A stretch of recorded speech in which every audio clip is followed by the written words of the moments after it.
Hi, welcome to the Sisters interview. I am Achaxe. I'm a member of the Order of the Laurel in Ontir, and Sir Rifkin, Knight, Pelican, Laurel, Lion of Ontir. Not a laurel. Oh, not a laurel. Did I just say that? Yes, you did. Sorry, we were just talking about that. Let me back up. This is Sir Rifkin. She's a knight, a pelican, and a Lion of Ontir. Oh my God, this is going to be awesome.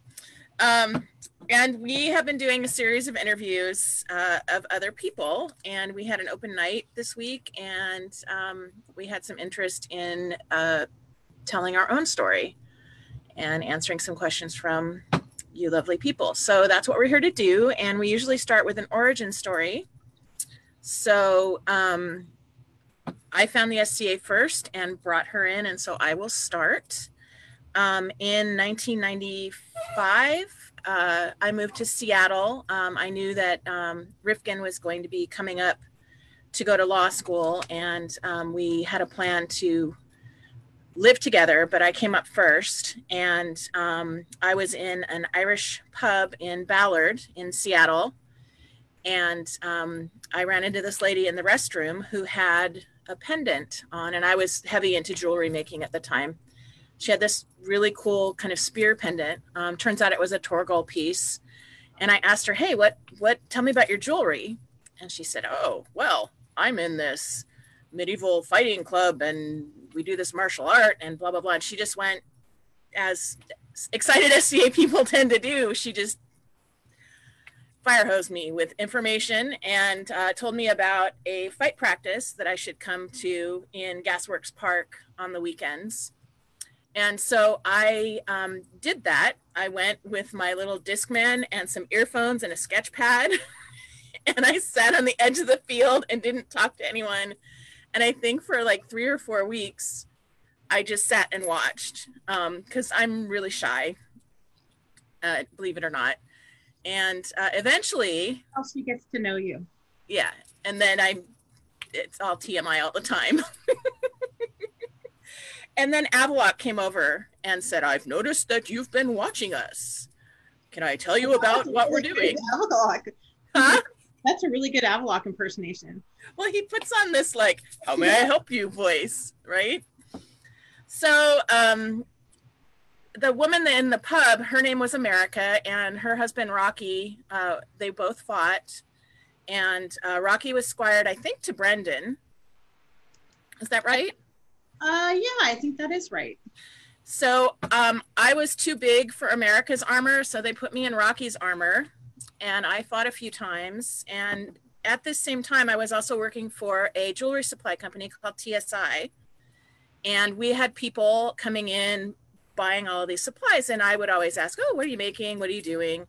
And Torgal came in, and he had all his Torgal, he had some stuff on, and I recognized that it was the same person. And some other merchants were coming in. Yeah, woo-woo. And so they started talking about 30th year, which was happening soon. Also working at TSI was, I don't know if he goes by Master, was Sean O'Connor, who is now a Laurel. Is he a Master Defense too? Yeah, yeah. He was anyway. He was working there too, and I soon discovered that he was already in the SCA, and I brought out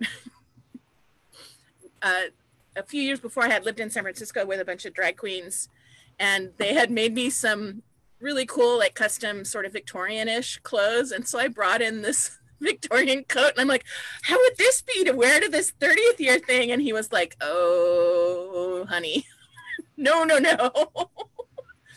So I ended up making a kind of Scottish outfit out of a raw silk pirate shirt that I got at a thrift store because I was making $7 an hour. I had no money. And a skirt out of a plaid wool tablecloth that had a bungee cord waistband. And it was all hand sewn because I didn't have a sewing machine. And I went to 30th year. And I think I only spent like maybe 48 hours there. and I camped up by the warfield. Who did you camp with? I camped with Rauokinn America. I think I stayed in their tent even. And Avalok took me by the hand and took me up and got me authorized and stickered on the spot and put me out on the warfield. And it was my 3rd time in armor. And I went in with a group of his guys. And when everyone started to go, I freaked out and I crouched down and I got trampled from behind from all the guys. And I decided that war fighting was never going to be my thing. Did you meet Kjartan? I did not meet Kjartan. Did you see Fionn get knighted? I didn't see Fionn get knighted because I was, I don't think I was there for that part of it. I could only get a certain time off. I met, I think, Duke Avery from Caid, and a woman that was with him who was a court baroness and told me that I had done a lovely job on my garb, and she was super nice, and she walked me around and she kind of took me under her wing, and I have no idea who she was, but is Duke Avery the dreamy one? He was very pretty. There were, and we kind of had this big party tent next to us, and there were all of these blonde, long blonde haired men with crowns on their head. I think Uther was one of them. So anyway, that's 30th year, and then I kept going to practice. I kept fighting, and then you moved up. Yeah. I came up for law school, and I don't know what we were thinking, but we decided to live in Dawn's studio apartment together in Ballard, I think. And she said, hey, you know, there's this fighting thing. I think you're going to really love it. And I'm like, sounds super nerdy, super dorky. But she pulled me to it, and it was, I don't think it was Gasworks. Was it Wednesday? I can't remember.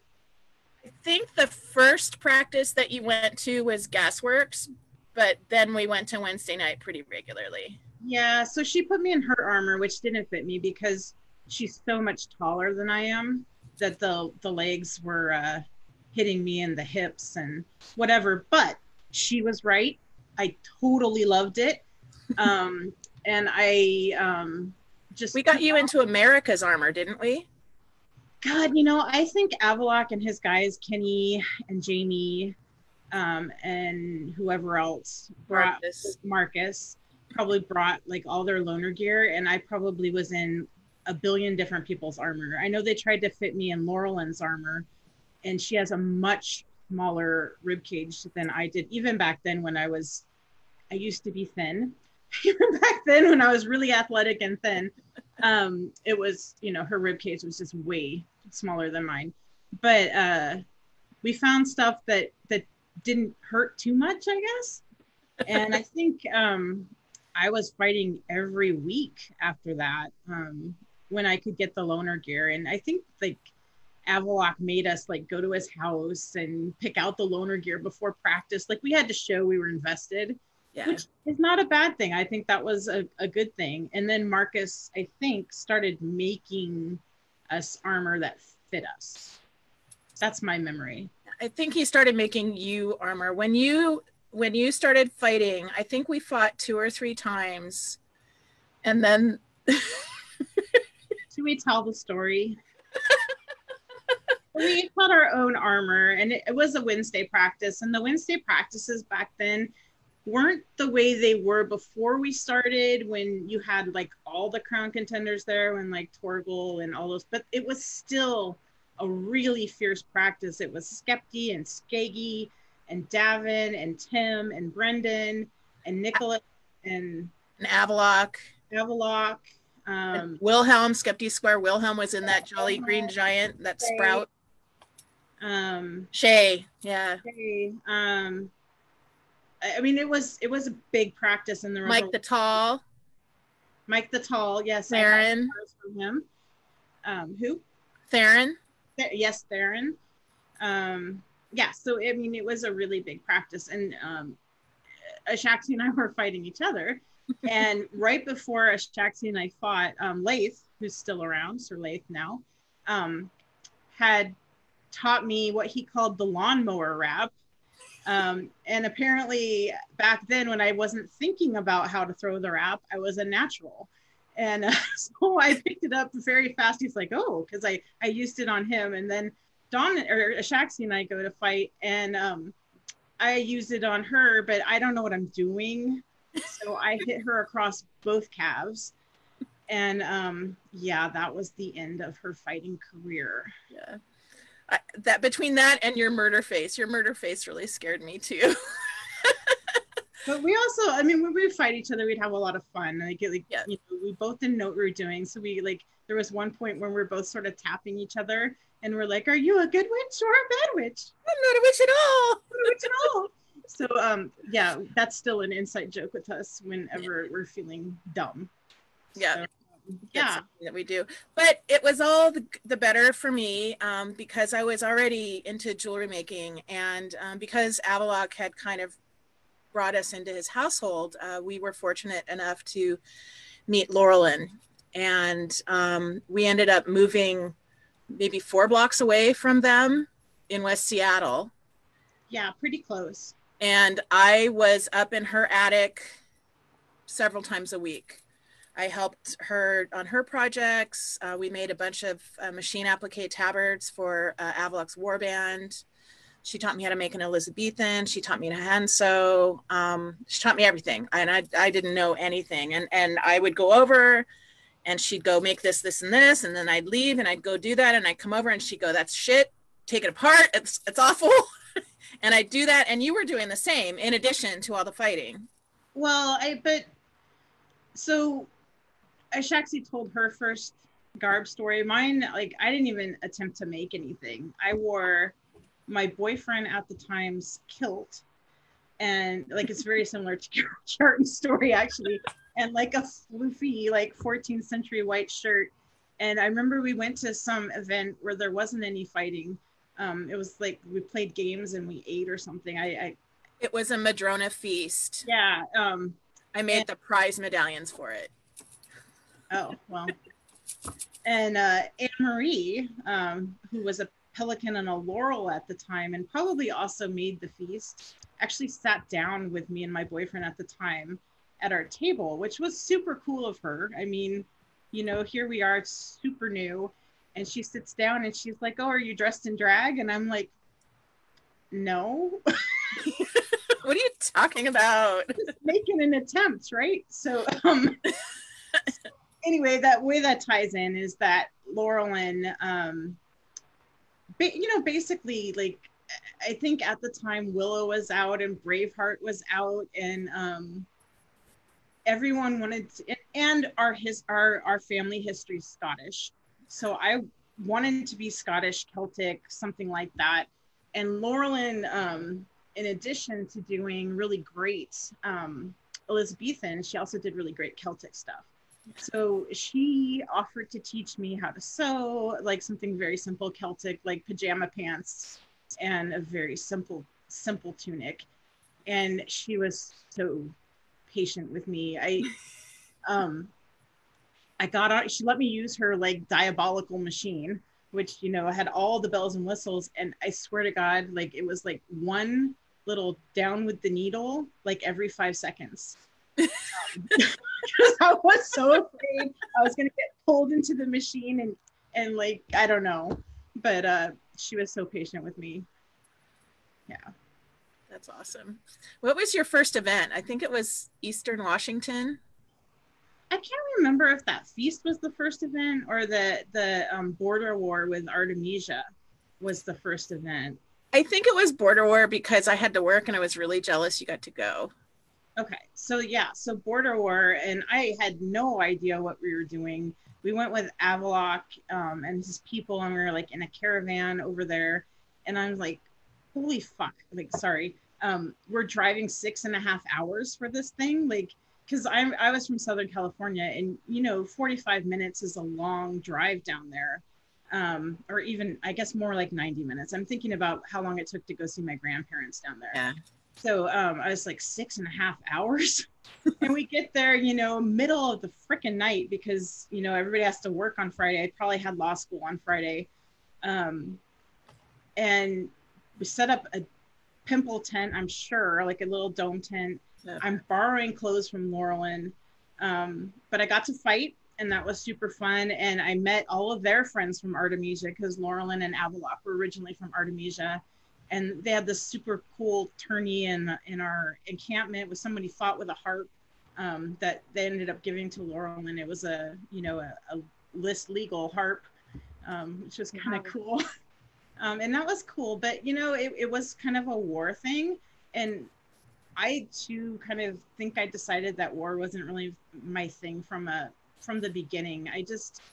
One of the things I really liked about martial combat and chivalric combat one-on-one is that it is chivalric, and we're supposed to be giving each other every courtesy and still fighting. And I really, really like that part. And war to me seems like the antithesis of that. And I don't like that. So it wasn't that war that soured me. You know, it's not my thing. And Sir Kyath up here thinks I should try a spear, and he was very surprised I've been fighting this long. I've never tried a spear, but I haven't. And he thinks I would like war much better if I tried a spear. So maybe when we start going to events again, I will try spear. Avalok never made you train with spear? No, never. Oh, I did. Yeah. Huh. Interesting. Yeah. So one of the questions was, how long have you been in the SCA? How long have you been fighting? And how long till you got knighted? Can I just say, though, like, at that first year, I think I didn't go to another event until May Crown the next year. Like, I was in law school, and for me, like, fight practice was super fun and super, it helped me manage my stress during law school, but I didn't have a lot of time to take a whole weekend anywhere. Yeah. So I don't think I actually went to events until I was on summer break from law school again. And that was the first May Crown Sven and Signy one, wasn't it? It was up in Canada, and Sven fought Darius. No. Wolf? He fought Avalok in the final. That might be right. Darius was king, and I think Sven fought, I can't remember. Sven won. I didn't know them. We camped with the Varangians, I think. And that was a very weird experience, seeing Lau as Raven, and meeting all of these people, you know, and I didn't know what the hell I was doing. And I don't think I was fighting at events. I don't think I had my own armor yet. Yeah. Then, because I distinctly remember going to the coronation where Sven was coronated and not having my armor and being super bored. Yeah, I went to that event and I wore high heels with my Elizabethan. All right, so how long have I been fighting? Yeah. So that was 95, 96, right? That was 96, 97. So I mean, I think I fought pretty hardcore all through law school. I think I finally got my armor together when I got hooked up with Tim. And I think I got hooked up with Tim that summer, maybe the summer of 97. And he let me use his old coat of plates. And I think Marcus gave me some legs. And Marcus, super generous with me with armor. He made my helmet. It wasn't pretty, but it was super functional, super protective. Yeah, so I was really fortunate that way that I had people helping me in that regard. But I was very dedicated to fighting during law school because it was that and my dog, believe it or not, were I think what kept me sane during law school. Yeah. So people think that's sort of weird that I would have been really fighting a lot during law school, but it was about all I did was law school and fighting. So it was the thing for you, like from the beginning. Right. Yeah. What was I gonna say? So I got squired. We'll just say I got squired January of 98. And I only remember that because Sven and Signe were stepping down and Brendan and Ariana were stepping up. And Brendan and Ariana, Brendan was Tim's knight, so he was he was going to be my grand knight. And so that was a big deal. We all helped Ariana bead her dress, and that was my first sort of service, I guess. We all sat around beading this dress, and the beads all had to be sewn on individually. It was quite the process. Yeah. So we all got these panels for her skirt, and it was. And crazy. You and I used to sit on the couch together and bead those panels. And Hayes helped too. Yep, Hayes helped too. My boyfriend at the time. That was the second. I actually made some clothes for Sven and Signe's first reign with Orla and Miriam. Just some simple clothes, because I think when he won for Signe, she didn't have any garb at all because she hadn't played SCA, and so we made her a bunch of stuff. Yeah, I remember people being kind of mean girl to her because she was watching finals in a tank, or I don't even remember. I remember not being cool. It was not cool. Yeah, it was not cool. She was in a tank top and some plaid pants and like Chaco sandals, and people were super bitchy about it. Yeah, so whatever. Yeah, she made a great queen. She did. And she's an awesome person. And all those people can pound sand. Yeah. Anyway, so back to my squiring. So my boyfriend at the time, Hayes, Rory in the SCA, was squired to Tim, and he had been squired to Tim for a very long time, I think, before I met him. But Rory sort of has this on again, off again thing with the SCA. And I was so motivated that it made him on again. So we were going to everything, and Tim had like a Pell night, and then they had like a household practice on the weekend, and then we had Wednesday practice. So I was going to like 3 or 4 things a week. And Tim just basically looked at me. Oh, I guess he talked to Rory first and said, you know, I think I'm going to offer, my name was Sorsha at the time, Willow, Sorsha. I'm going to offer Sorsha a belt, and I don't really care what you say. That's what he told him. And so he offered me a belt basically by throwing it at me while I was sitting on a bed in 12th night, and he just came by and threw the belt at me. So that is my squiring story. I don't have a big ceremony. He just said, you're already doing the work. You're going to be my squire. And I'm like, okay, cool. That is some hard wooing he did with you. He wooed me hard. I, on the other hand, I was Laurel and student. I mean, I was over at her house all the time, and I asked her if I could be her apprentice, and she said no, because she, I guess, she just wasn't taking apprentices. That was not something that she wanted to do. And when Brendan and Ariana ended up stepping up, I was one of their ladies in waiting. And by the end of that reign, I was apprentice to Ariana. And I think I stayed apprentice to her for 2 or 3 years. And after their reign, Brendan got a job with the post office, and they just kind of stopped playing. And I needed more attention than that. And they had 3 kids. I mean, they had their plate was full. They had totally legit other priorities. I love both of them, and they taught me a lot in the SCA. And then Duchess Ludwiga started kind of wooing me, and she told me that she wanted me. And I was like, I want to be wanted.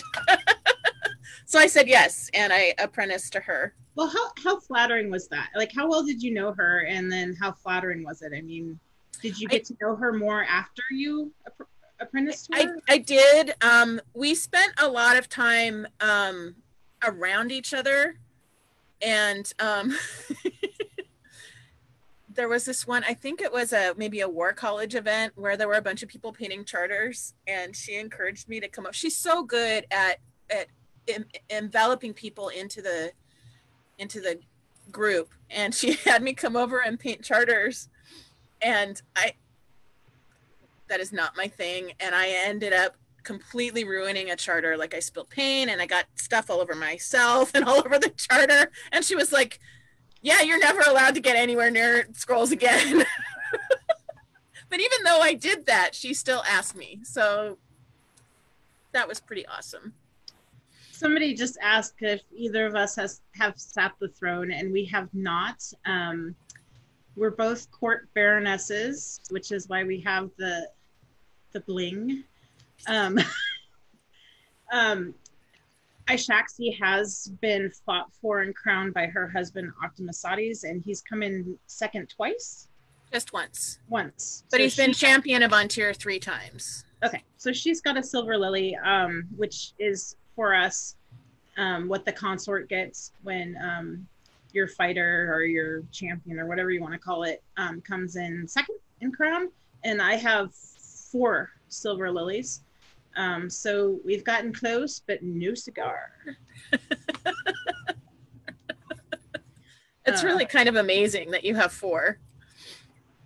One of the questions that people have asked is, do you want to become queen by your own hand?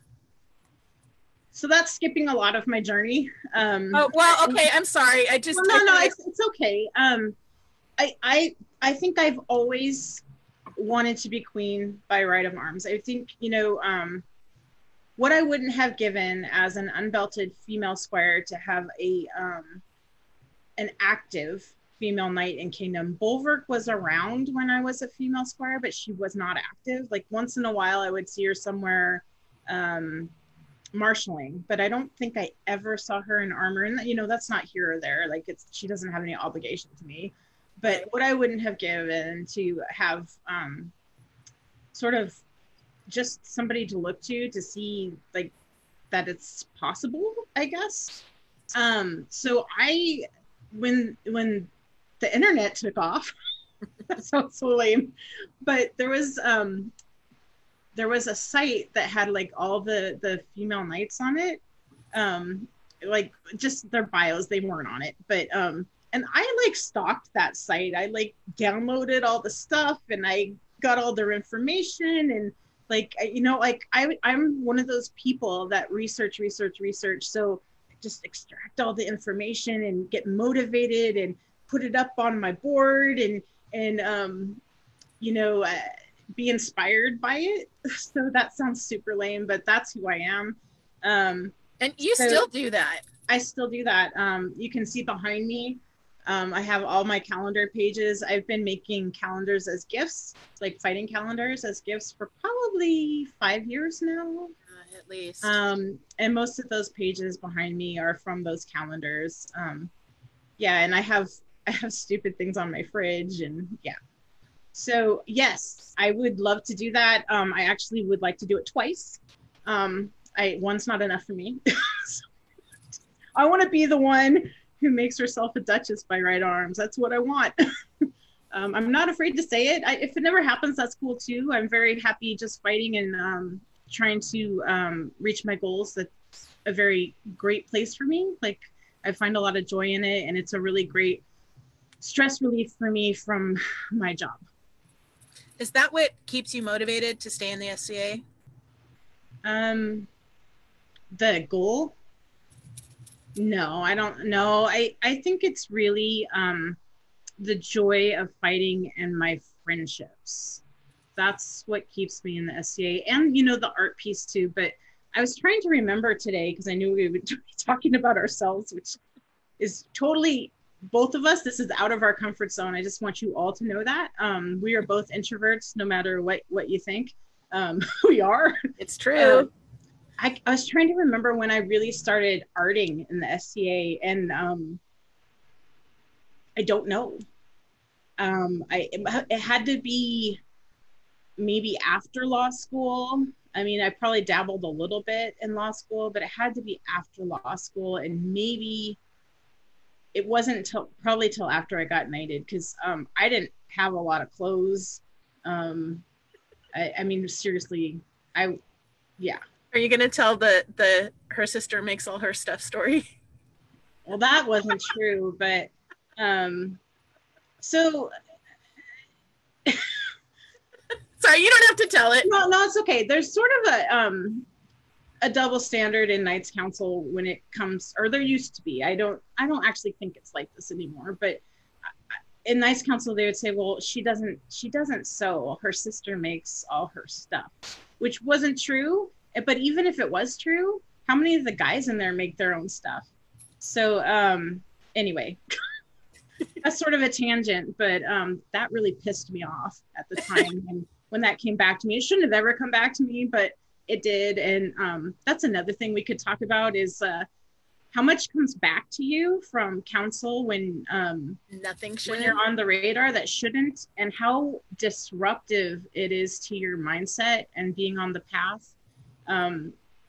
There was a lot, like there were 2 years there before I got knighted that I am assuming I was talked about a lot in council because I would always get this weird stuff back.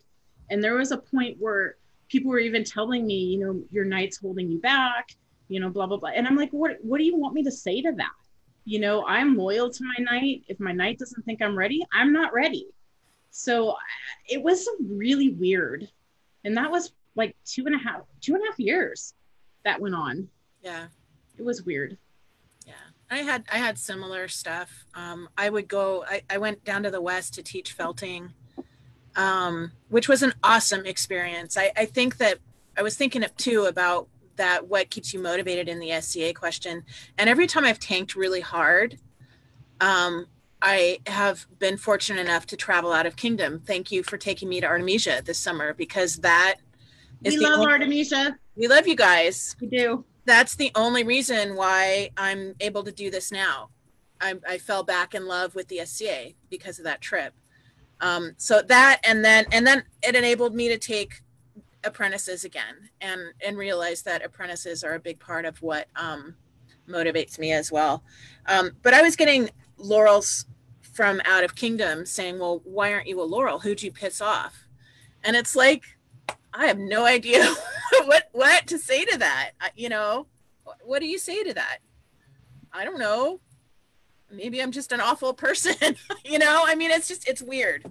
Well, it puts you in a weird position, right? Because you're like, I had that happen to me at Estrella before I got knighted, maybe a year or two, where, you know, a very well-respected duke from the West came up to me, I think at a women's tourney, and said, I don't know why they haven't knighted you up there. You should be knighted, blah, blah, blah. And I was just like, I'm sure they have their reasons. I trust my knight. Yeah. I felt like it was a test on how I was going to answer, you know?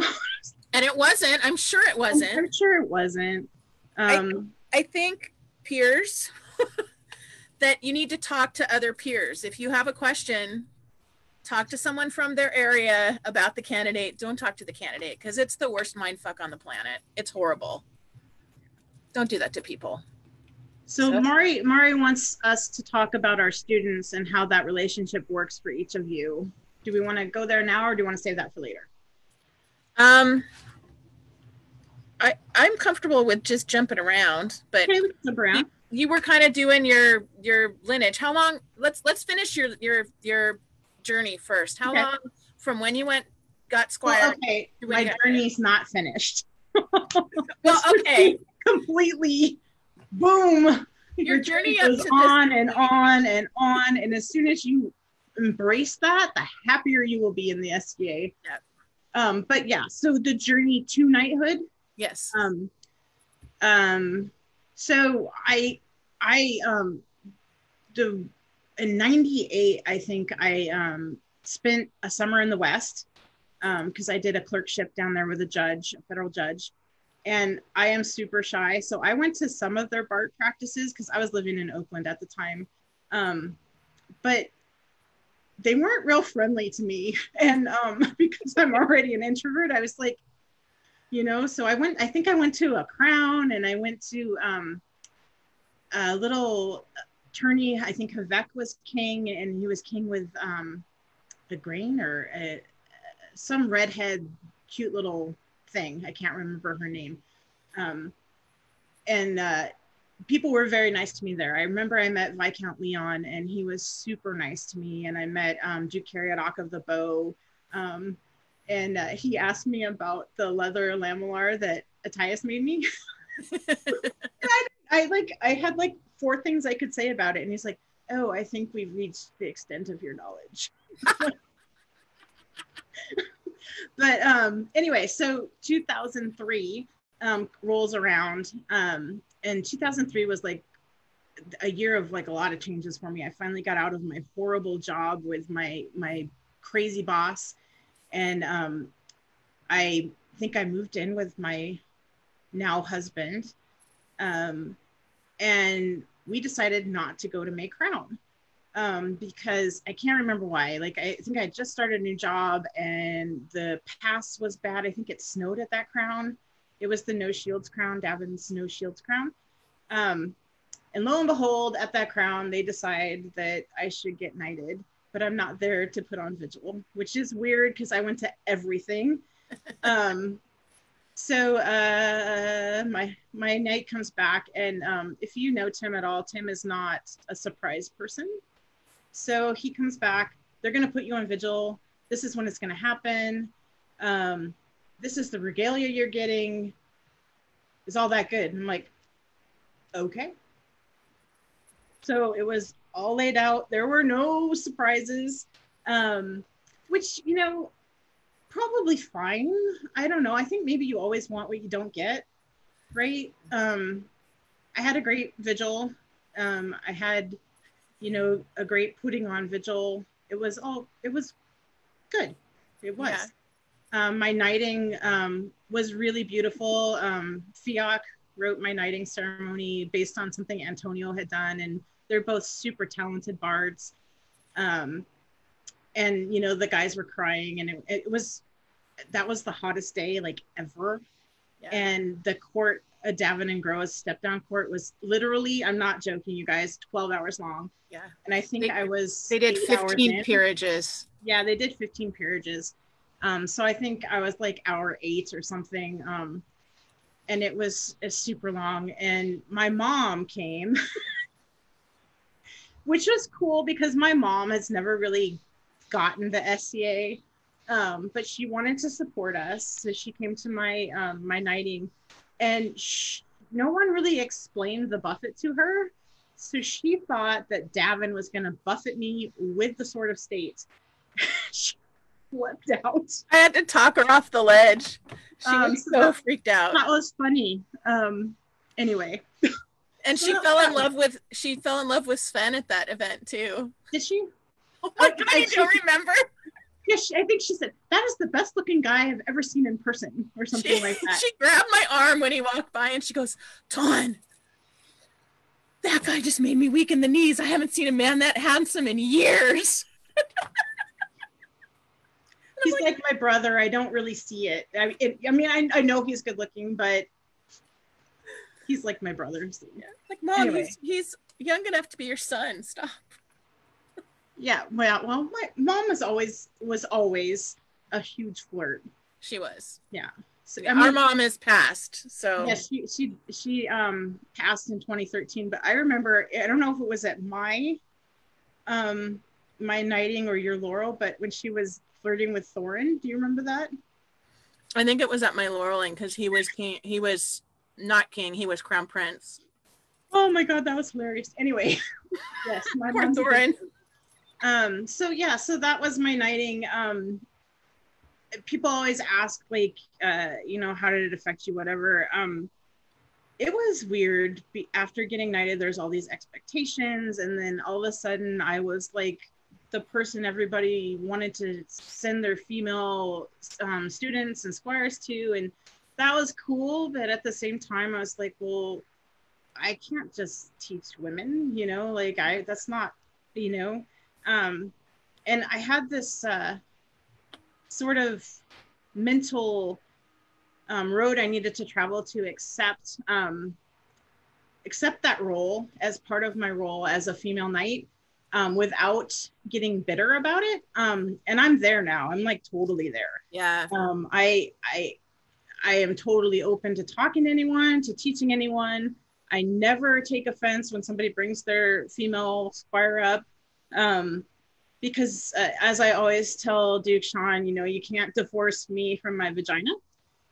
So I own that I have that vagina, and that that makes me more relatable to sometimes to other people who have vaginas, and that's cool. Yeah. Yeah. And I'm just going to amend that with, or other people that identify as female. Right. I'm sorry. That's okay. I'm just going to do that. Okay. Yeah. So you got knighted, and your journey really began.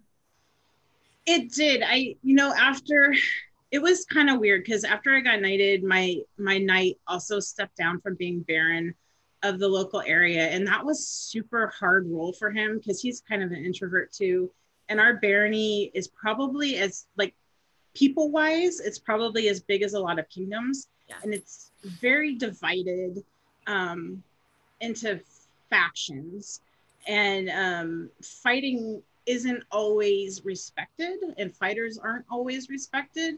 And so that was really hard for him, and he took a break afterwards. And so I kind of felt like I was floating, like treading water. I didn't really feel like I had a direction. I felt like my mentor was gone.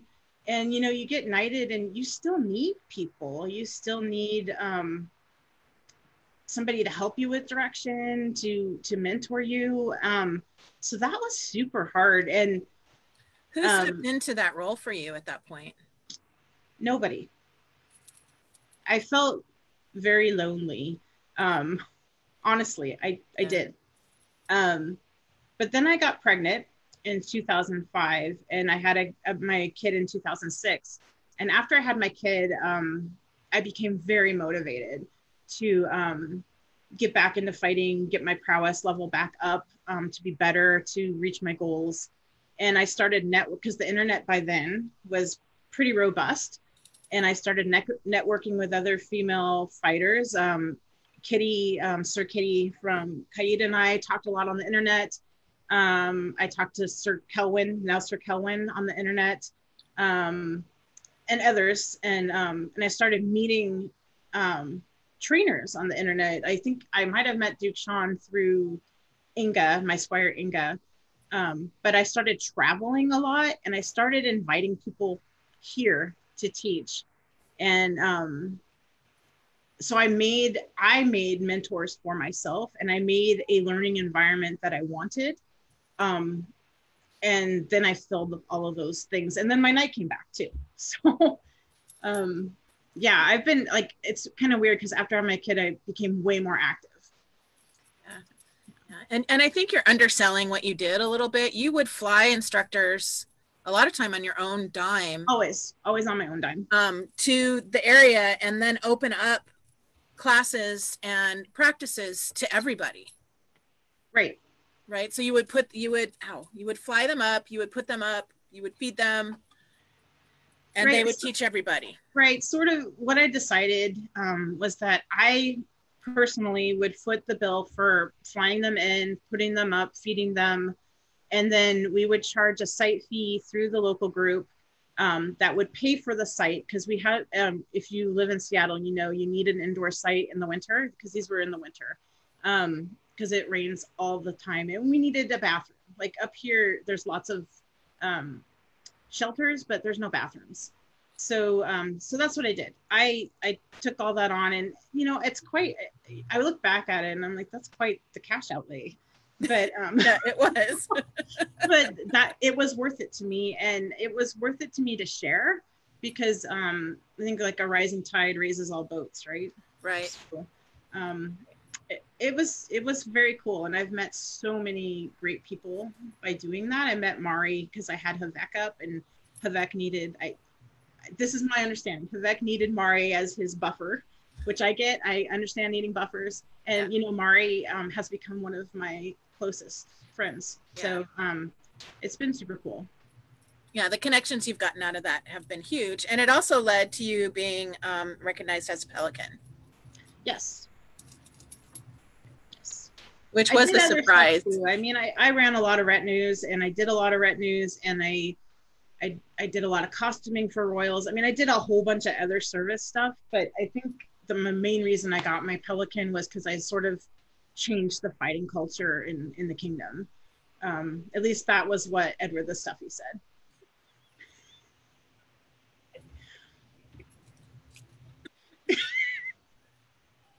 Anyway,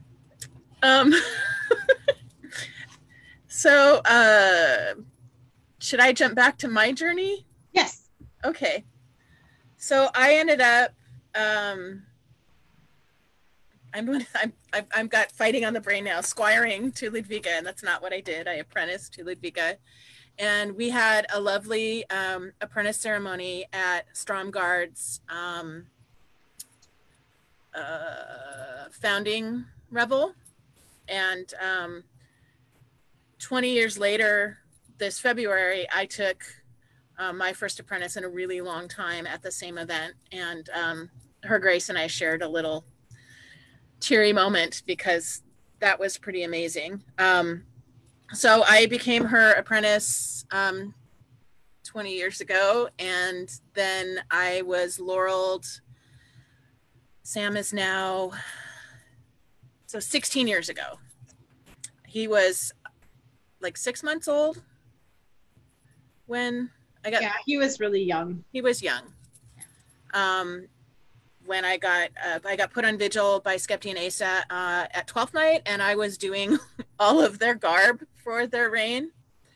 And when I do put extra pressure on you, like they put you on vigil for a laurel, and you still have to make all these clothes for their reign. So you're like thinking, I've got to make them extra cool. No, because at that point I had already started to dial in the project management side of costuming for laurels, where I would construct all the clothing and then farm it out for embellishment. And it actually gave me something to sink my brain into so that I wasn't freaking out, because I was put on vigil until July coronation, which is a really long time. It is very long. And there's a funny story. They came over to our house for a fitting, and Skepti pulled my husband, Optimusades, into our guest room to have a talk with him. And he said, we're talking about, this was before 12th night, we're talking about putting Dawn on vigil. Well, he thought that he was talking about William Torkilson. Oh, that and William's not gonna put you on vigil? Huh? That William? No, he thought Skepti was saying that he was going to put William Torkilson, whose mundane name is Dawn, on vigil. Okay. He didn't make the connection that it was me. I think that's really funny that your husband goes to a fighter instead of to his wife when yeah, okay, that's funny. Sometimes he's really blonde. I love him. So that was funny. So yeah, and I sewed and sewed and sewed and sewed for them, and I timed it so that I had 3 weeks to do my laureling outfit, which I did all by myself, because I wanted to do that. And Ludvika had this medallion made for me. Iden Thrisis made that, right? Yeah, Iden Thrisis made that, and that's real gold that my mom gave me to have this made, surrounded by a copper laurel wreath, and then that emerald is locally mined, and he also carved it. So he's kind of amazing, and he doesn't play in the SCA anymore, but he does have a Facebook page, and he does still do a lot of repoussé, and his name is Travis Kahn. So Lois had that done for me. And then they also put on an amazing vigil feast. And everybody came and everybody ate. And I stayed up pretty late in my yurt taking advice. And that was super uncomfortable. And I really, really hated it. God, I'm having a hard time remembering people's I thought it was super uncomfortable too, because you're in there by yourself. And as the night progresses, the people are drunker and drunker. Yeah. And you get these drunk people in there who start rambling. And you're like, and you're tired. Yeah. Yeah. Yeah. And I was super uncomfortable and tense and uptight until Duchess Dagmar came in, and she was Crown Princess at the time. And she has always had a unique ability to take, I kind of have two speeds. I have super serious and all business, and I can't get out of that lane, or I have super silly and whoa. And she always is able to come in and just turn the key for me and make me have fun. And so she did that, and that was wonderful. And my 2 vigil things that have really stuck with me that I pass on to people, the first is from Thorin, and he said, go to meetings. And I did that for the first probably 13 or 14 years. I've fallen off recently a little bit, but I'm stepping back up as River's secretary, so I'm going to be doing meetings again. And then the other one was from Sir Ambrose.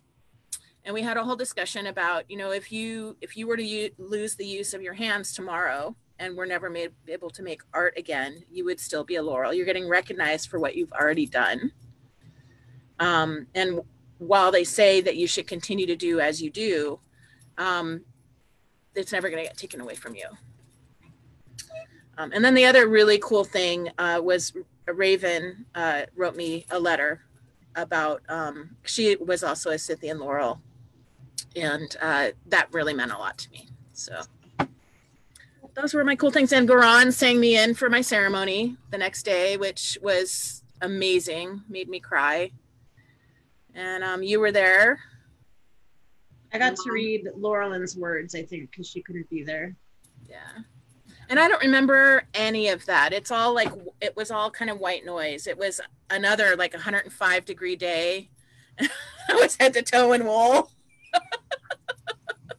So somebody wants to know if you made your yurt. Yes. Yes. Sunjin, who is a laurel for yurt making up in BC, at one point was giving people plans. And I think at one point she was even selling kits. And the first yurt I made, I think I bought a kit from her for like $400.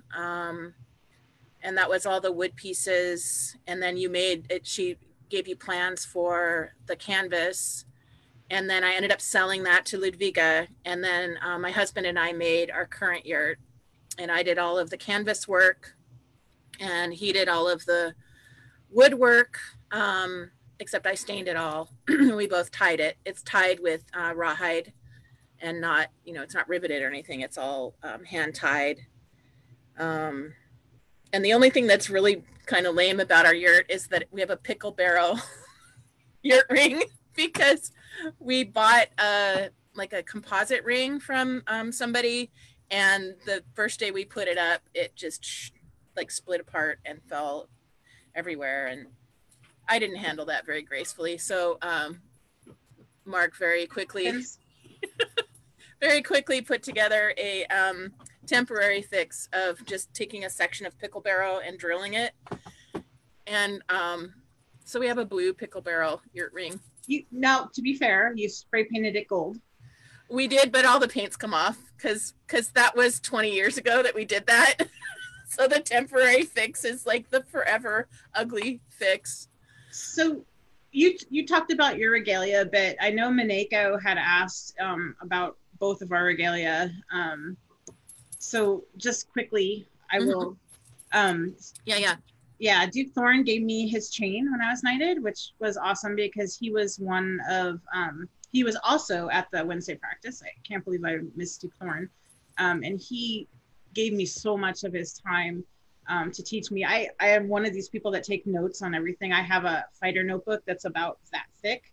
And a lot of it is diagrams and notes from Thorn spending time with me at Wednesday practice. And then I got a belt from Duke Thack that Duke Sven had made for him that I have held on to for frickin' ever. And I am actually planning to give it to Sven's squire who's on vigil. I'm finally letting go of it. It's been hard. And then my spurs were from my knight, Duke Tim, or Sir Tim, sorry.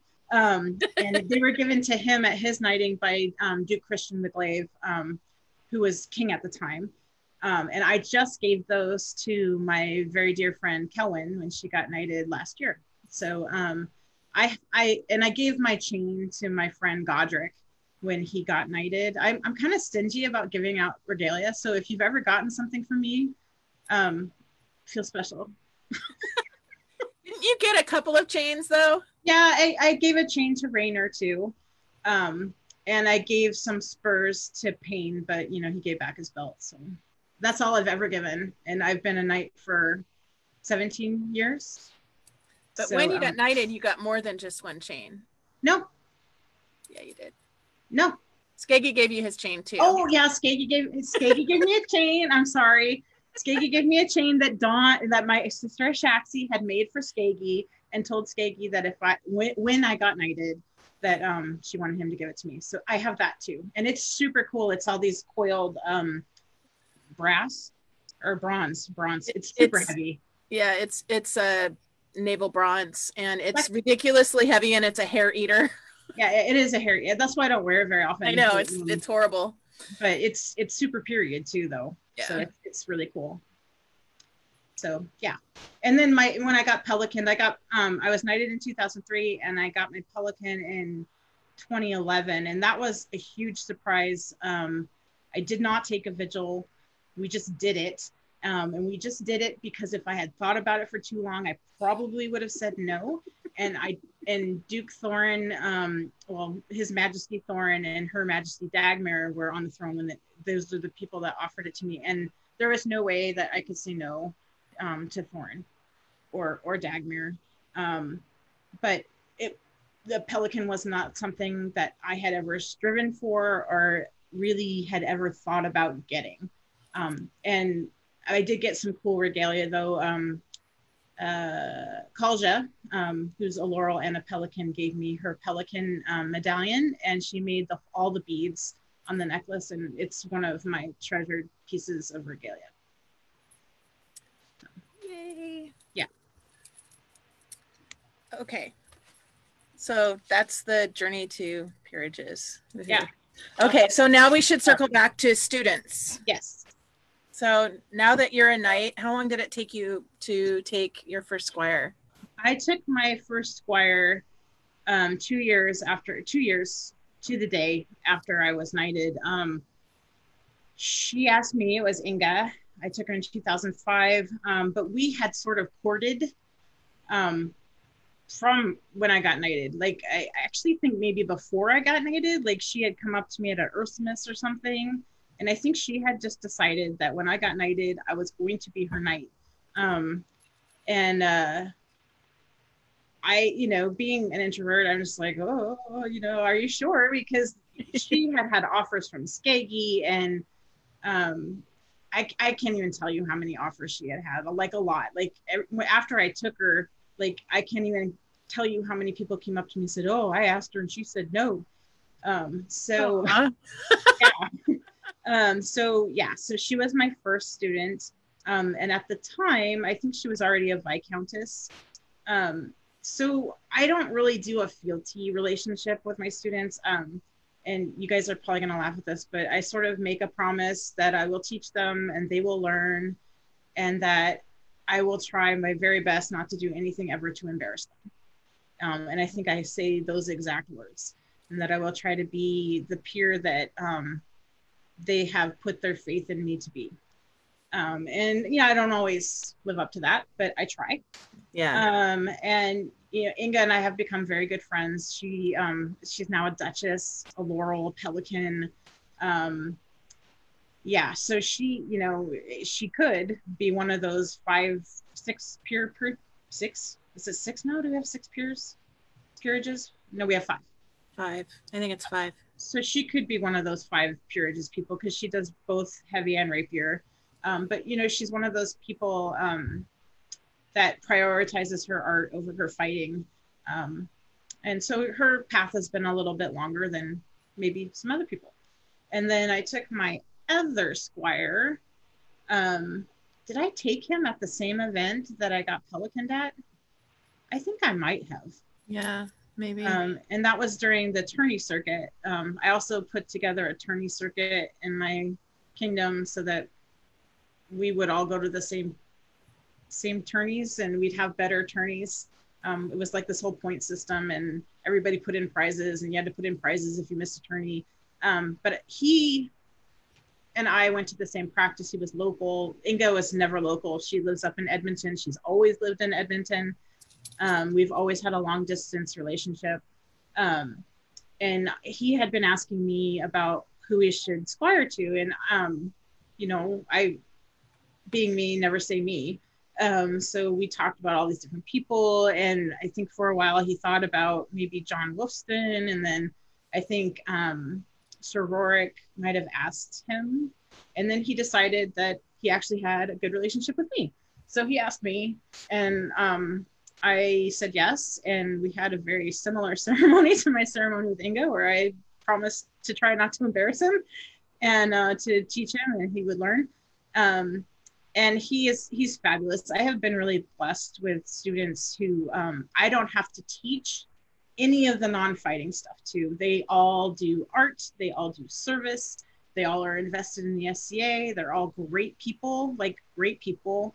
And so, you know, he moved away, he got transferred at Intel. I think they shut down their place up here, and he got moved down to Portland. So now he's long distance too, which yeah, it kind of sucks for me. I like having a student here.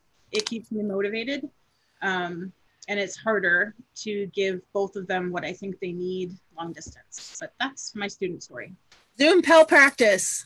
Oh, yes. Oh, yes. That's what you should do. And I have not taken any students as a Pelican. I have been asked and I have said no. I still struggle with the whole Pelican thing. I don't know how to teach that. I think you follow your passion, and if you want to see something happen, you just make it happen. And I don't know how to teach that. And I understand that sometimes having a student is just about representation, but I also, the Pelicans Council up here is run much differently than the Knights Council. And I sat in that Knights Council for 8 years before I was offered my Pelican. And it was a little shocking to me. And I don't really go to meetings anymore. Honestly, I really don't. Yeah. I understand. Nothing wrong with that. So are you done? Okay. I'll do mine then. I before I got laureled, had been working a lot with wait a second, Dawn, our broadcast is interrupted. Oh, it is? Why is it interrupted?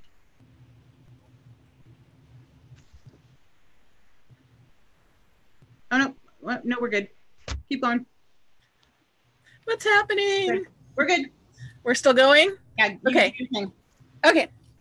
So I one of the things that I do in the SCA is I project manage doing clothing for reigns or peerages or baron and baroness stepping up or stepping down. That's one of my things that I really love to do. I like to make people feel pretty, especially women.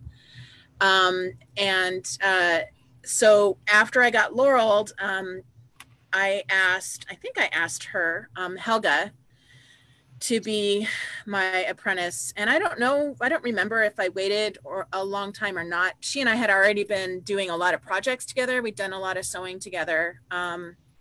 And we just kind of continued on. She helped me with the hand appliqued and embroidered Kingdom winter cloaks that we'll show when we get out the pictures later. She and Isrith helped me with those. She's helped me pretty much on any project that I've done, both as my student, apprentice, and then she was laureled, a while ago. I don't remember how long ago it was. 7 years ago, maybe, a while. And that was, I think, with all of my students, and I've got 3 now, and I had 2 that have been elevated, and each one, I think I look at the journey to peerage as everybody has their own individual path, and I treat each of my students differently, the way that they need we do what they need to do on their path. I basically, the way I put it is, I will walk your journey with you. I will walk beside you and, experience the bad times, experience the good times, until you reach your goals and help you reach your goals. I'm in it with you. So Helga was my first, and she was elevated. And before she got elevated, Viscountess Ifataya from Abacal, who is now Maya Sara, asked me to be my student. And that was super flattering. And I said yes. And she is now also a Laurel. And after she was elevated, I took a break for 3 or 4 years. I didn't have any students, and we kind of didn't play a lot of SCA. And then we went to Artemisia this summer, and I got excited about the SCA again. And this spring, I've taken 3 students. And again, each of them we have kind of individual deals. I've only done a ceremony with one of them. And I think two of them asked me, and one was kind of a mutual, we really should do this thing. And I'm super happy that I get to have students again. It's really motivating for me. It keeps me inspired. It's the reason why I've been able to write a paper on Scythian costuming this year, and why I'm starting to make videos on how to do stuff, because we can't get together in person and we need to teach. They need to, they've got stuff they want to learn. So I don't know. Does that answer the question? I think it does. Okay. Okay. So should we just jump around a little bit? For some reason, our broadcast keeps going in and out. I don't know what the problem is. Do you want to stop and try to start again? If you want to, or we can just keep going and record it and people can watch the whole thing later. I don't know. What do you want to do? I don't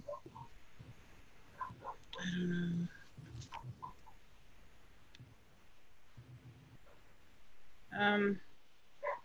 Let's keep going and see how it goes. And if we go out again, you guys, can you just let us know, and maybe we'll just log off and log back on. I don't know what to do. Okay. All right. Either way, though, you're recording it, right? So it'll. I'm not. You're not recording it? No, because I usually just download it from Facebook. Oh no! I know, I suck, huh? I suck. All right. Well, let's see if it stays stable for a little bit. It looks like we're doing okay right now. And we'll just keep going. Okay. Okay. So do you want to go to some of the questions that were submitted? Sure. Why don't you start? You have all of Mineko's. Okay. What is your favorite SCA moment? That's hard. I think the most emotional moment for me, in fact, it was kind of the whole weekend, and part of it maybe was because I didn't have kids. Duchess Karin and I had a girls' weekend to come and see Duchess Wren knighted. And between her knighting and you going, how far in crown that day? Semis or quarters? Yeah. That was the most emotional I've been at an SCA event. I had to go take a walk because I was ugly crying. And I never really understood why until, I can't remember who we were interviewing, but they talked about, and I think maybe it was someone you were interviewing, how when you're an inspiration and you have to take, when you don't win, right, that sometimes there's tears, and it's that letdown of adrenaline. Right. It's not that you didn't win. It's just that you had so much emotion invested in your person or whatever. Right. So that was really helpful for me. I got something really good out of that interview. Because I had to go on this really long walk and sob like a crazy person because I was so proud of you, and I was like so invested in it. And I'm sorry if I put a lot of pressure on you, but that was an amazing day. You honestly didn't. And you know what's weird about that day is I just we woke up that morning and I didn't even know if I was going to fight because I was throwing up. I was not pregnant. And we went, and I decided, oh, you know, what the hell? I'll sign up for the list. I don't think Dave fought that day. I think he just consorted for me. Yeah. And I just did really well. I actually was a little bitter about that afterwards because I felt like there was a fight that I really should have won that I did not win. And it would have put me into like the 8th or 9th round without a loss. You had to let it go though. You can only handle you only, you know, that's whatever.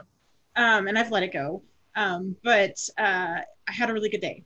And that's not my favorite SCA moment, but it was a good moment. And it was one of those moments that made me feel like my goals are attainable. And that, because for a very long time, I really wasn't very sure a woman could win in Ontario. For those of you that don't live up here, our crowns are regularly 70 to 105 people. If it's small, it's in the 60s. I don't think I've ever seen it lower than that. That particular one was probably in the 90s. It was Central Washington, and those are always big because it's centrally located for everybody. So coming in top 7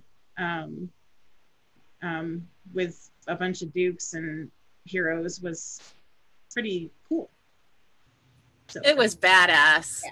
I'm so proud of you. It was great. And I've done close to that in a couple other crowns, but I think that's like, if you're looking at how many people are left, that was probably the top I've done. The last one that Sav Rex won, I went pretty far too. And he took me out of the tournament, Sav Rex did, and we had 3 double kills before he took me out. So if I can double kill 3 times with the guy that wins the tournament, yeah, I can reach my goals. That's pretty cool. But my favorite moment, I don't know. It's a hard thing. Yeah, it's a hard thing. I've had a couple moments that I wish that I had been more present for, because I look back and like somebody said something really nice to me or something really nice happened, and I can't remember everything. At a crown, I fight for Duke Sven now mostly, and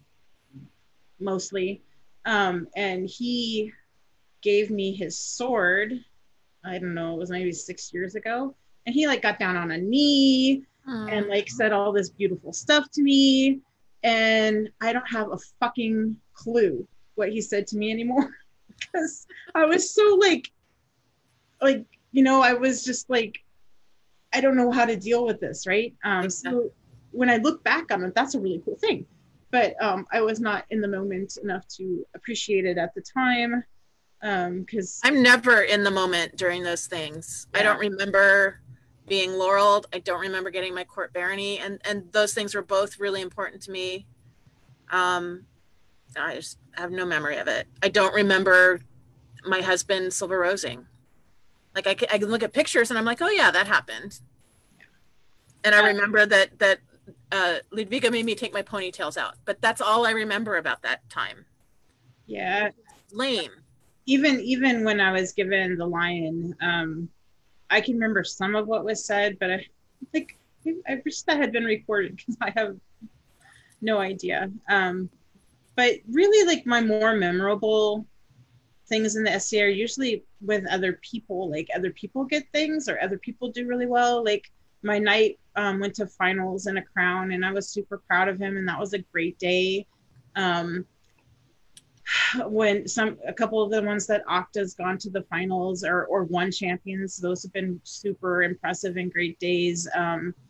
there was a final between Attias and Christian in a crown, and I was so super proud of Attias. He fought so pretty. Like, and even the last, I guess it's been two finals with Christian now, and both of them, yeah, Attias has fought really beautifully. I guess I'm the kind of person that, like, you know, if Attias won or Octa won, or you know, I have this group of people that I'm fans of that I call my white hats, and if any of them won crown, I'd probably be just as happy for them as if I won crown. So my most special things are usually about other people. Yeah, same. Although I do get when I see stuff that I've made being used, there's a picture somewhere, and I tried to dig it up, I couldn't find it. There's a picture of a 12th night, and I think it's when Vic and Inga stepped up and Ren and Owain stepped down.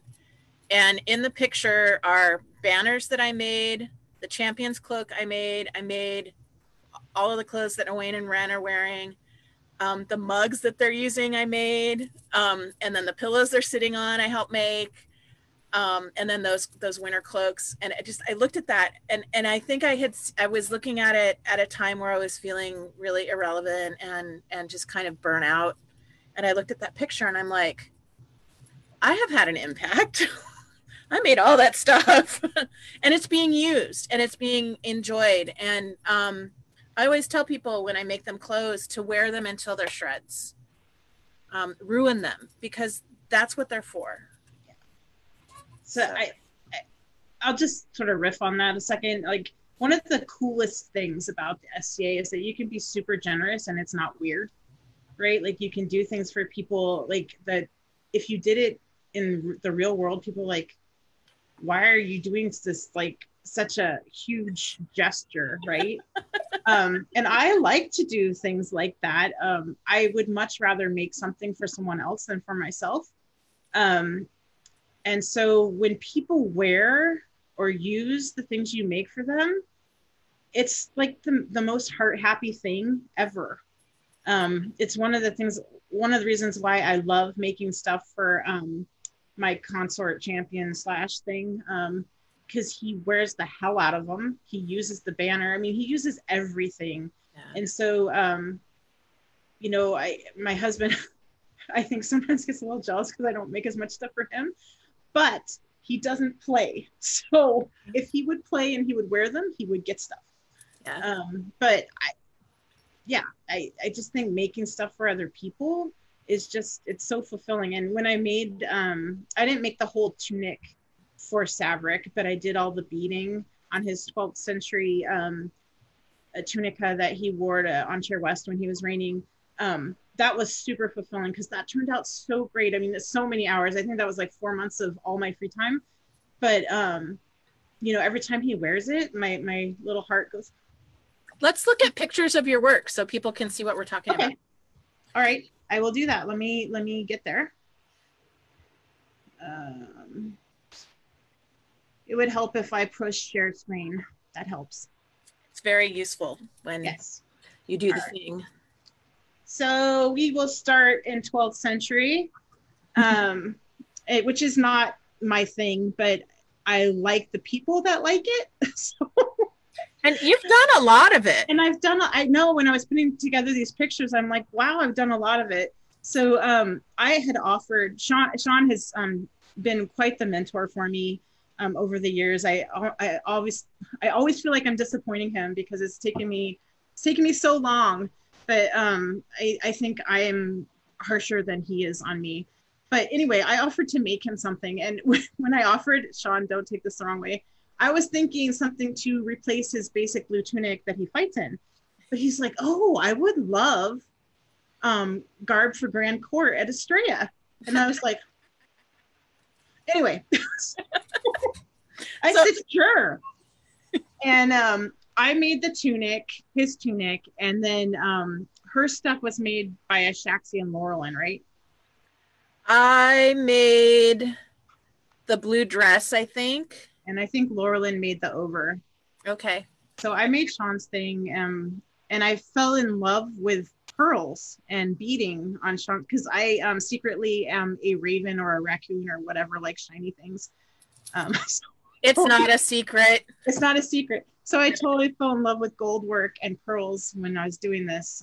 So anyway, that's just a close up. And then here's Sav Rex. And I didn't make the tunic. I just did the chest piece and the cuffs. And I think I have, well, that's Kelwyn's hood. We don't have to go, that's that. There we go. There's a cuff picture. So when you look at this, it doesn't look like a lot, but that was a lot of work. I designed the whole design. I wanted it to look like the tunica that everybody recreates, but I didn't want it to be a recreation because I like to be creative with what I'm doing. I don't want to just copy something. So his shield has hashes like diamonds all over it. So I decided to go for diamonds, and I had so much fun just finding close-in-A and things to use on it. And it was one of your superpowers to take a period piece and reproduce the aesthetic of it without copying it. I think that somebody who can really internalize the aesthetic of a period style of costuming, it's a really rare gift, and you have this super dialed in. And one of the things that's cool about this is Sav Rex says he feels like a superhero when he wears this because they're so heavy that he feels like he's wearing like Wonder Woman's like arm guards. Anyway, I think that's cool. And then I made this. Kalja asked for a cloak for Sport of Kings, and usually the cloak is a Norse style because we're a Norse kingdom. And I had wanted to make like the Roger II cloak or something patterned off of it for a very long time. And that's actually one of the things, you know, I was practicing for a cloak like this with the tunics. And I said, well, would you take a 12th century? And she's like, yeah. And so I'm like, okay, I'll do this. And I didn't do all of this. I had help. I could never have done this in a year without help. And it was really a year-long project. It took, even with the help, it took most of the summer of all my free time. So, and Constance helped do purling. Yeah, Constance helped do purling. Drifta printed the lining. Yeah, Drifta, she printed the lining. And if you can see at the edge there, that's all tablet woven. She did all the tablet weaving for the edge because the real cloak has tablet weaving all along the edge. I wanted to do like pattern it after the real cloak, but not have it look like the real cloak. So yeah. And then other people helped me with beading and gold work, and it just looks really great on. And he actually wore it for his coronation, which was super cool. Like that's the kind of thing where it just fills your heart, right? And it makes it all worth it. Let's see. So I've been making Roman hoodies. So this is something I'm working on for Alexandros. It's a lot of embroidery.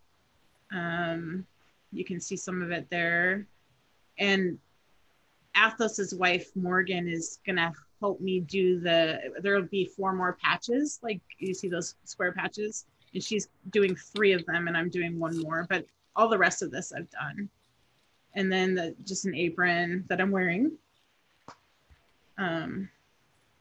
So aprons.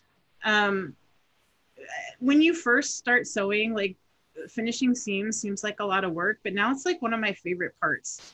It's just so satisfying to have the garment look so clean inside and to have the outside look like this. I mean, I love it. So, sounds kind of weird, but me too. I like to make bags and banners because they're quick projects. So bags, banner, that was not a quick project, but I wanted to, Antir is a crown word is law kingdom. And so if you really want to make any change, you need to be crowned. Well, I'm not crowned. So I've decided that I will do other things to try to influence the culture. And so I talked the ladies of the rose into putting on this tourney, and I made the banner for the tourney.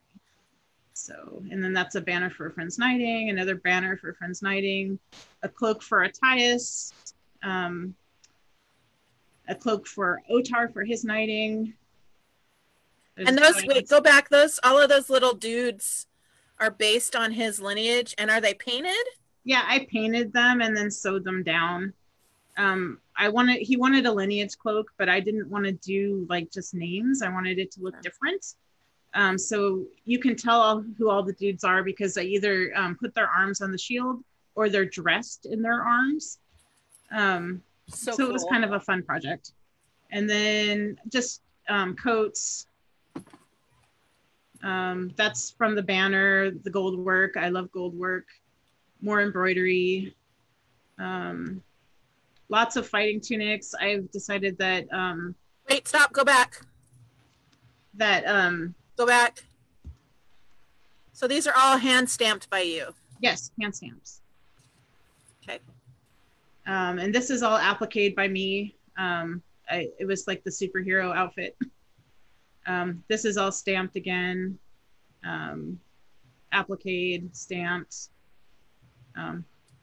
Panels. This is a Wonder Woman outfit I made for my daughter. So yeah, so that's like the stuff. We don't have to go through all of it. Oh, but we should look at the shields, I think. Yeah. Maybe. Let me see. There. So I also paint shields. And so these are some of them. Some of them are just super fun. Some of them are very period. Some of them I've sort of taken period things, like the top middle one there is like based on Anglo-Saxon jewelry, and I just made it into a shield. I don't remember that one, and it's really beautiful. Well, I gave it to Kaz, and Kaz hasn't strapped it up and used it yet. Kaz. Dun dun dun. Jimerson. Anyway, so it's just shields, mini shields. Roman shield that's based on this Roman shield. Yeah, so I'm going to stop sharing because that's enough. You're so silly. Oh, that's really cool. You're amazing. Do you have some fighting journey videos, pictures too? I do, but do you want to do your stuff first? Sure. Let's see if I can get it to work. I'm always scared that it's not going to work. Let's see. Okay. Oh, and it's going to go through stuff really fast. So one of the things that I do a lot of is applique, and this coat I first made as a dress, and it's wool on wool applique with little kind of foil coins attached to it, and it's out of the Radenko find. And I ended up cutting it up the back, so it's a coat now, and this goes down the back of the coat. And this is a really early piece. The seams still aren't finished on this. Whoa, sorry. This is a period piece of felt that I'm trying to recreate. This is a sleeve of a coat. These got out of order, so I'll have to circle back to that period piece. So this is a coat sleeve. This is one of the early coats that I did. This is some of my pottery. Okay, so this is the felt applique that I'm working on. It's going to be a pair of booties, and that's based on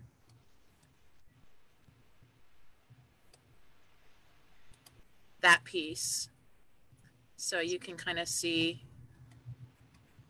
So while you're showing these, can you say whether you arted as a kid or whether this has been developed through the SCA? Oh yeah, somebody asked that, huh? So growing up, I was the oldest. Rifkin is 5 years younger than I am, and there's a child in between. And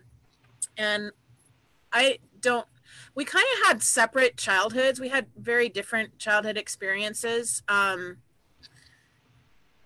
So I would get shipped. We kind of, for the first 7 years, we lived on different Army bases in the South. And my mom would put me on a plane, and I would go to our grandparents' house in California. I would fly by myself, really young. And my grandmother would farm me out to all of her artist friends. And so I did pottery with a friend of hers. I made jewelry with another friend of hers. She was kind of crafty. We would do tie-dye, we'd do painting, we'd do all kinds of stuff. And then she gave me swim lessons. So I kind of grew up loving art through her. And our mom was also pretty creative. After all the kids grew up, she got really into jewelry making. And Mom and I used to do jewelry shows and jewelry classes together. And I took some metalsmithing classes in college. And I also took these ceramic pieces right after, I guess Sam was maybe 3. I decided to go back to school. I was going to be a nurse, and I got totally waylaid by taking ceramics. So this is another applique piece. This is the side of a coat, and it's kind of a repeating chicken pattern that I put together. The original is just a single pair of roosters, probably, and I just kind of mushed them together. And I use ultra suede, which is like a fake leather, but it keeps cuts, really well-defined cuts, and so you can do these really intricate designs. And I just use a Wonder Under that I trace the pattern on, and then I cut it out, and the cutting is like, you know, you have to be really precise, and then I iron it down, and then I sew it down.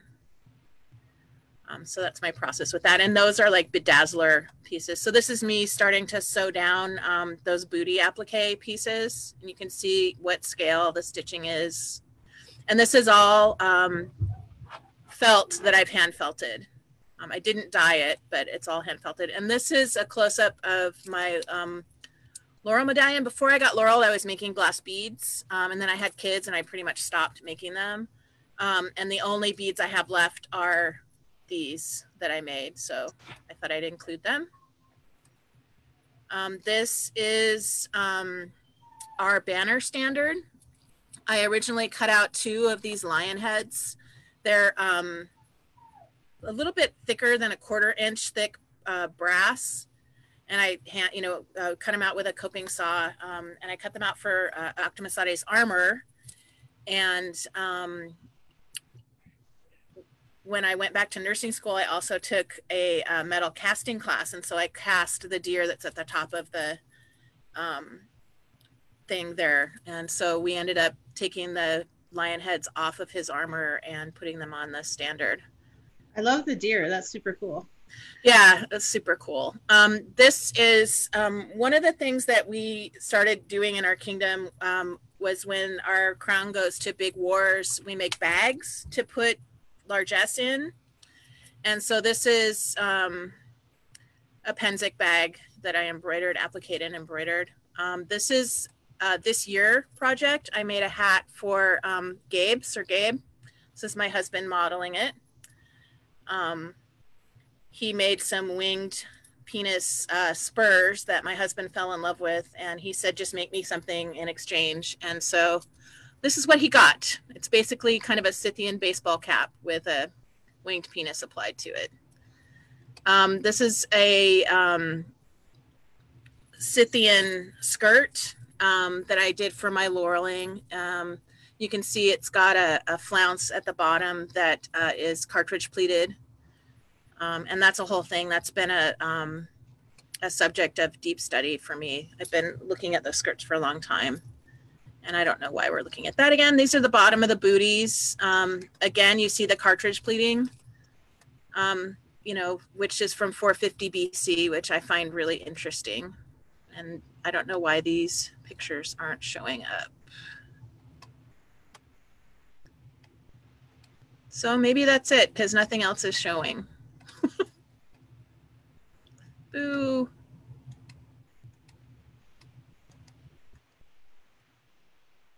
Well, that's lame. Okay, well. Sorry. She makes really cool stuff. There are a couple of baronial circlets in here that I made that I don't have pictures of. And then this is my latest metal smithing thing that I have on my head. And it's after a flat crown. Yeah, that's a bummer. Okay, well, I'm going to stop screen sharing because we're looking at black.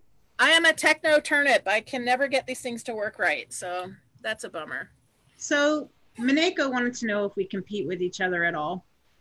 And I would say when we were younger, there might have been a little bit of competitiveness, but you know, kids really mellow you out, and there's just no competitiveness at all anymore. Like, we help each other out. She's my biggest supporter for fighting, for everything really in the SCA. I mean, no offense, honey, but yeah. Same. You're my best friend. You are my go-to freak out, cry, share joy person. Yeah. And we lift each other up. We don't compete at all. And I think that's, we worked hard to get here. There was a point where we blew up a little bit because we were just too on top of each other. We were living in the same room together. Yeah, and you know, she's known me my whole life. Like, there's inside jokes that come up from when I was like 2 years old, 4 years old, 5 years old, and that stuff never goes away, but we can both laugh at it now, and it doesn't sting anymore. Yeah.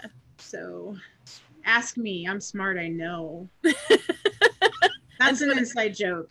Don't ever take her lifesavers. Yes, that's another inside joke. You will get a bloody nose. Yes. I was vicious about my lifesavers when I was a little kid. And Dawn thought she was my mom, and that did not go over well. Yeah. Yeah. So, what is a quality you admire in the other, and is it something you see in yourself or strive to emulate? I'll go. Okay. I admire Rifkin's ability to set goals and achieve them, and how driven and focused she is. And I don't feel like I got those genes. I don't know why, but I'm feeling all teary.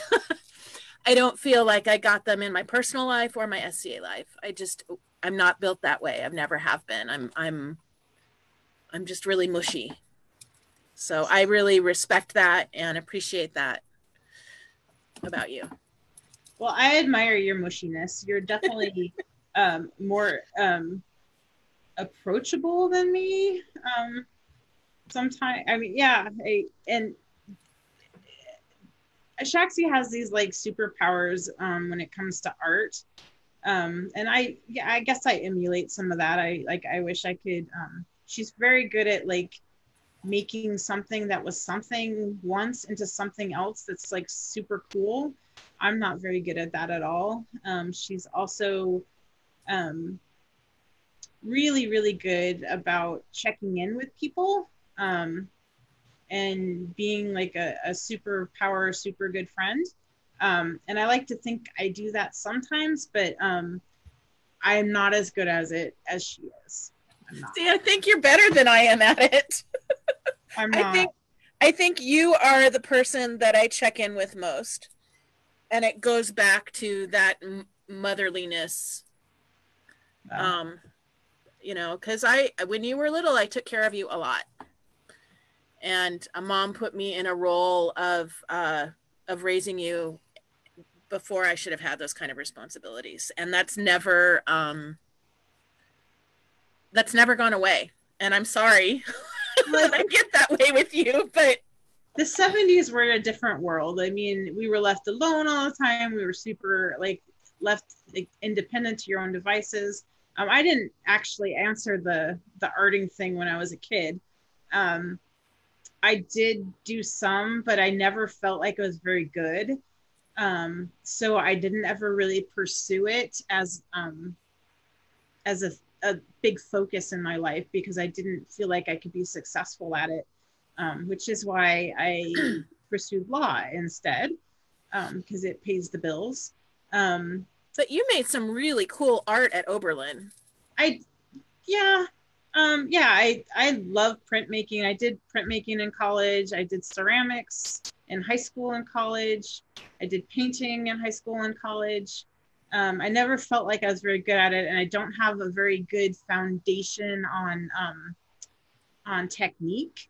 I took a class from Laurelin last summer, and I feel like I got a little bit more of that, but I'm a self-taught painter.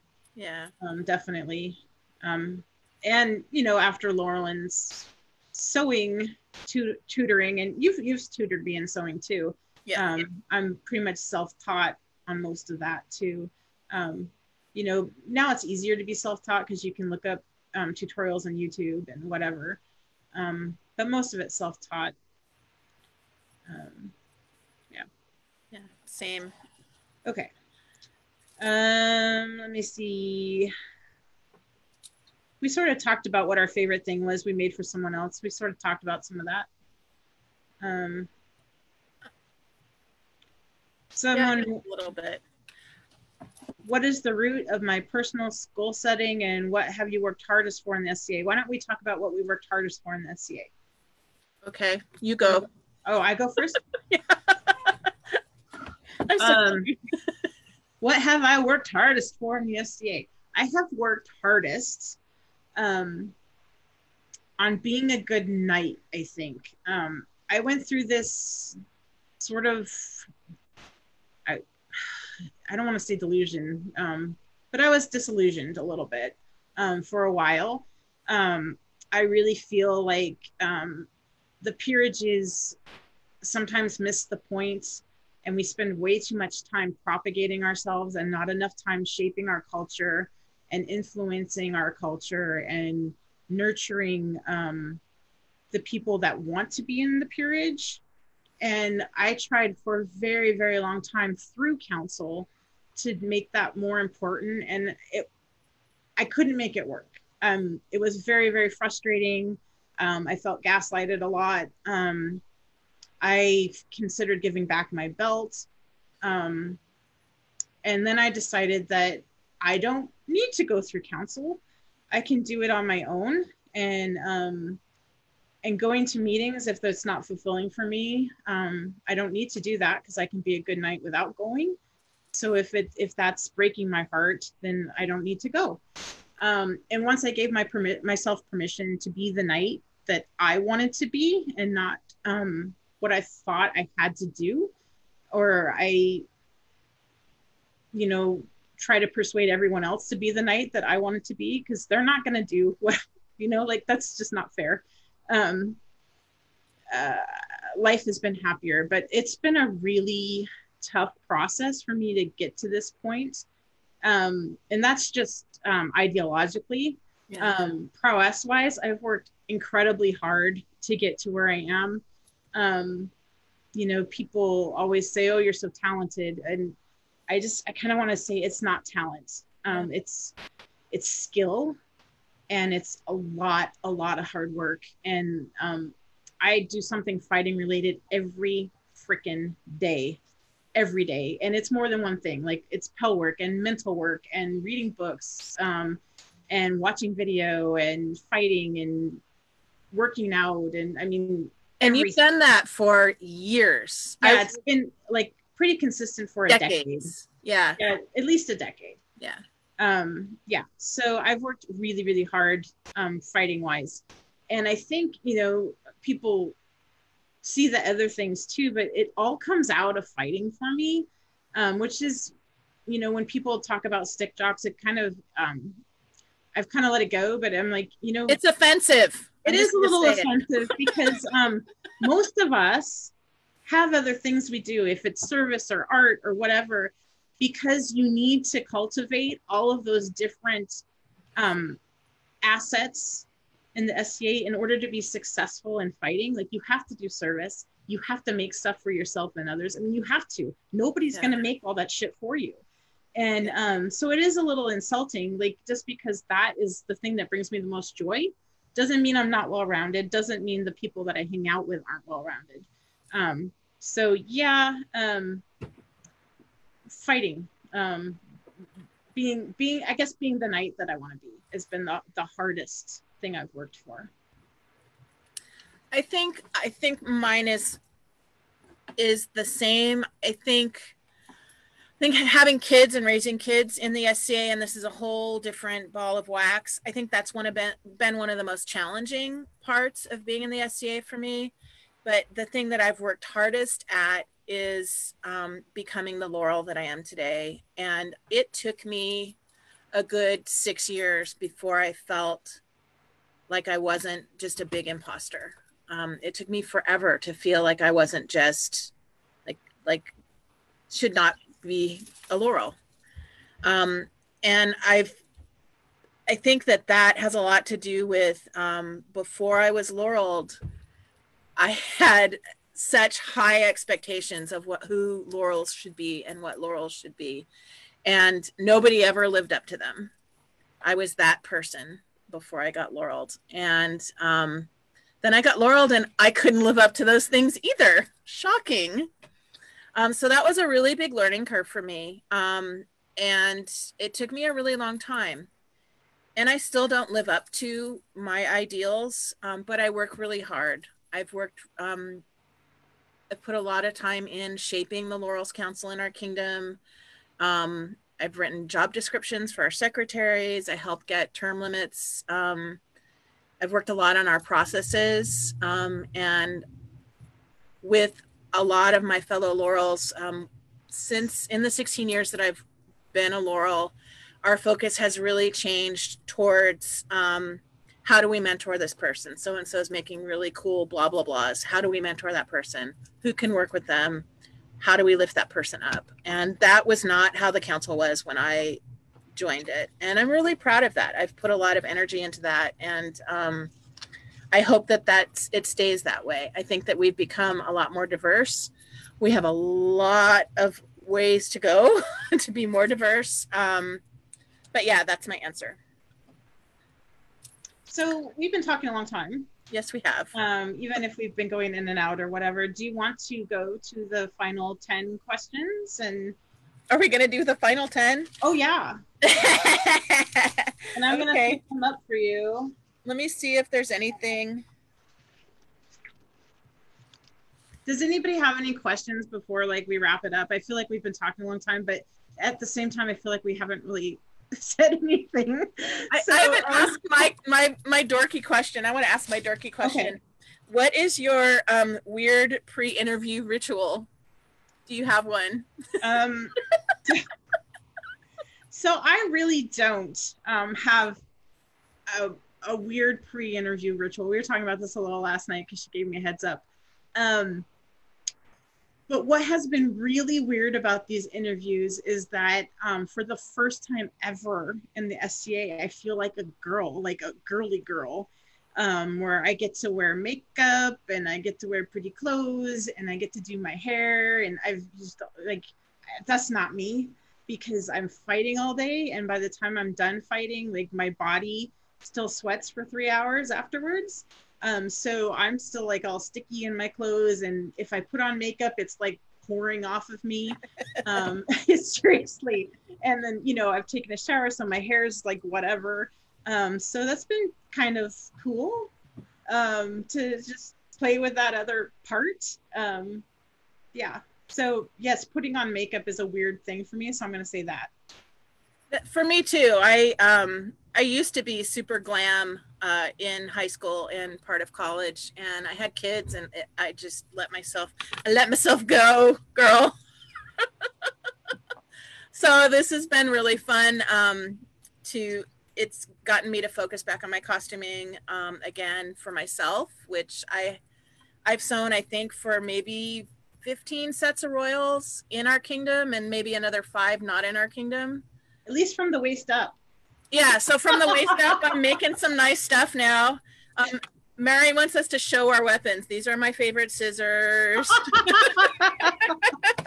You know what? I did not bring my sword. I'm really sorry. I did not. We're not going to do that. Kaz wants to know what my favorite art form is. I can't choose. Sorry. Everything. I like to Both of you have lovely brows.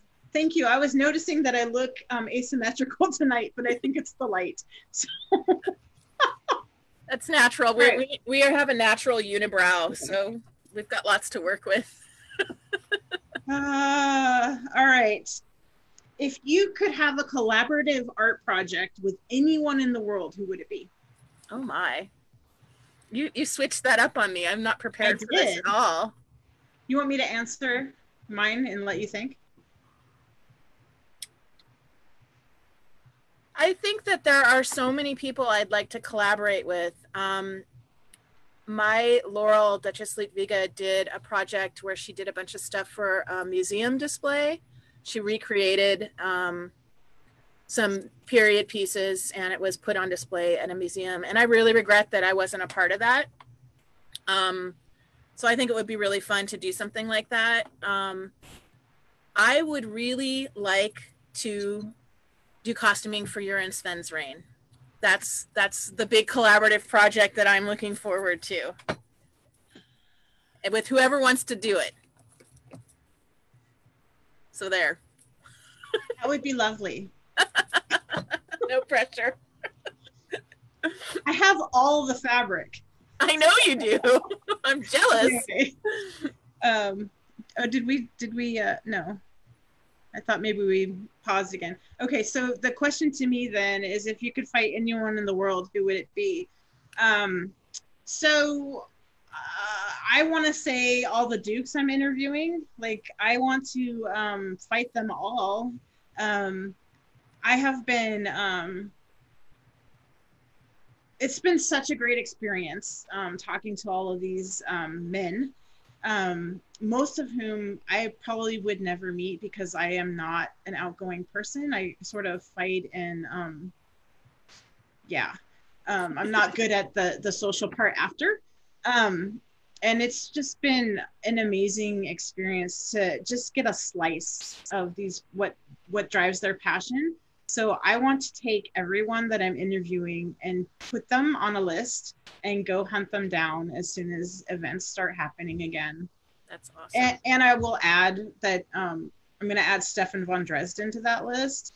He's not a duke, but he's like a legend. And so he gets added. That's what I think. Awesome. All right. Who would you like to see reign in your kingdom? Duh. You. Actually, there's 3. I'd like to see you. I'd like to see Achaxe, and I would like to see my husband win a crown. And I think I'm finally over not wanting to sit the throne. I think people ask me a lot, and I'm going to make this all about me. Sorry. That's okay. It's all about the sisters, so. I guess so. Yeah. People ask me all the time, why isn't your husband won crown? And that's another one of those, like, it's well-intended question, but it brings up. It's not an answer. Huh? It's not a question you can answer.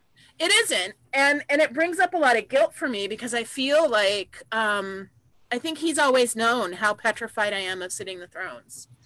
And I think he would be awesome. No, it's not something I've ever really wanted. And until I ran Vic and Astrid's reign and had everything that experience entailed, I never felt I could do it. Now I feel like I could do it, and I'm not as scared. But then he stopped fighting, but now he's fighting again, so I don't know. But you and Achaxe for sure. I'd like to see both of you reign. So anybody in my white hat thing I would love to see win, and that includes Achaxe, it includes Octa, it includes Sven, it includes Raynor. Raynor would be great too. Yeah. He's awesome, and I love his wife. Yeah, I would love to see my knight win. I know he's worked really hard for it. I would love, and it doesn't have to be in my kingdom, to see 2 women sit the throne. I think, I love the inspirational quality thing, but I would love to see 2 women do it. I would love to just see a whole bunch of women win. That would be awesome. I'm rooting on Helga and Valora and Rasheen and anybody else who is gunning for crown. I am rooting for you. I am so in support of women supporting women. So I'm in your corner. Anyway, yeah. Let's see. Somebody asked a really good question that if you had endless time and resources, what art would you pursue? If I could just loop time, I'd be a kick-ass ceramicist. I'd get back into glass bead making. I'd make a lot of felt applique stuff. I'd like to learn glass blowing. I think that would be really fun. And I would like to learn how to repoussé. I'd like to like sit with Vryn and learn everything he knows and just be his shop monkey and do all that. And I don't know if I have the physicality for that at this point. I'm going to be 52 this year and the body gets old. So, but yeah, if I had unlimited time and, yeah, I'd do all the things. It's a cruel trick. Like the more time you get at the end of your life, the less your body will support the things you want to do. It's one of the reasons I've been enjoying doing these hoodies, because between working with the mouse and the keyboard and fighting and painting and applique and embroidery, I can only do so much with my right hand before I can't. And so it's been really nice to have an art outlet that doesn't involve fine motor skill. So those are mostly machine done? They're mostly machine done. So yeah, anyway, that was off topic. So mine is, if you could talk stick with anyone in the world for an hour, who would it be? I have been really enjoying getting to know my sister knights through doing those roundtables. And Kellen has actually hosted a couple of, we've just done some social visits on Zoom, and I've been super enjoying it. That's what I would do, but in person. Yeah. I've been really enjoying it. The young ones, the old ones, it's been cool. That's awesome. It's been really fun to watch. I watched all of those, and it's been really interesting to watch all of those. I've been really enjoying getting to know some of our Atenfeld friends, and I think that one of the things I'd like to do when we're set free is go hang out in Atenfeld and do stuff and learn from people there. And I also really want to go back to Artemisia. Yeah, I want to go do repoussé with all those women in Artemisia. I want them to teach me, because what they're doing. Yeah, because I'm scared of metal. Like I just don't feel like my hands are strong enough for it. Because every time I use tools on metal or wood, like I think maybe I'm gripping too hard. I don't know, but it's not pleasant. So make it look we'll talk about that. We'll talk about that later. All right. Well, whatever. Okay. What's your favorite medieval-esque or period movie? Role models. Get out of my burner hole. I think everybody that reigns in the SCA needs to watch that movie for some perspective. I can't watch Brooklyn Nine-Nine without going rub-a-dub-dub. But really, the movies, the period movies that I watch over and over for costuming is The Emperor and the Assassin and The Emperor's Shadow. And The Emperor and the Assassin, I think everybody is pretty familiar with. The Emperor's Shadow is another Warring States China movie that kind of is the same story, but it's told a little differently. And it's the same super hyper authentic sets, but I think the costuming is just a little bit more authentic. And I've watched both of those probably 100 times. So for visually pleasing to the eye, I am a huge Hero fan. I can just watch that movie, and that it's subtitled is actually a plus, because if I'm sewing, like I don't really need to hear the dialogue. It's just, you know, I can look up and see pretty things. Mm-hmm. And I know what the storyline is, so I don't, yeah. But I love Willow. I love The Princess Bride. I'm a dork. I love all those too. Yeah. But role models is fun, and it's, you know, you got to learn how to laugh at what you're doing. You know? Yeah, I think that some people take things way too seriously. Yeah. All right. So let's see. If you could change one thing about Laurel Council, what would it be? I'm trying to do it right now. I would like us to be more transparent. I would like people to be able to know who the Laurels of the Kingdom are and what they do and be able to access them. So I'm hoping to work with Phelan on getting us a spot on the webpage where all the laurels are listed. Like in Kaid, it's through Wiki, which I can't. Wiki mystifies me, and I don't want to go that route. So I want to do that. I want to, in addition to that, the Australian kingdom, Lockhawk, sorry. My brain is not firing. Lockhawk's got a really great like intro to laurels and what laurels are, what different peerages are. And I would like to do that too. I think that people think that we're a lot more organized than we are, and that we have our finger on the pulse of things a lot more than we really do. And so that's what I have to say about that. How about you? Well, mine's if I could add a rule to the rules of the list, what would it be? I love knee fighting, but my body does not love knee fighting. I actually have an extra bone that's grown on my kneecap. Like I actually went and had it x-rayed, and the doctor was like, I have never seen something like this before. So I have like an extra kneecap going over my kneecap, and it is so hard to pad it right and armor it right so that I don't get this nerve pain that goes all the way down my foot and all the way up my leg. Yikes. So I think as much as I like to fight from my knees and I've trained it and I'm good at it, I would really like to see that go, because I don't think it's good for our bodies. And it's not aging friendly. No, and we're aging. And it's kind of like, if you think about it from historical, it's kind of dumb. Yeah. But it's not to say I don't like it. I just don't think it works. Okay. So what is your favorite, let's just say, what is your favorite art? I don't know. Yes, we said that already. What is your favorite way to, what's the unchanged question? What's the original question? What's your favorite tournament format? Okay, so I can twist that. I'm not a competition person. It's not my gig. You don't have to be into competitions to become a laurel. It's a great venue to be seen. I'm more into making people look pretty, and that's my favorite format, is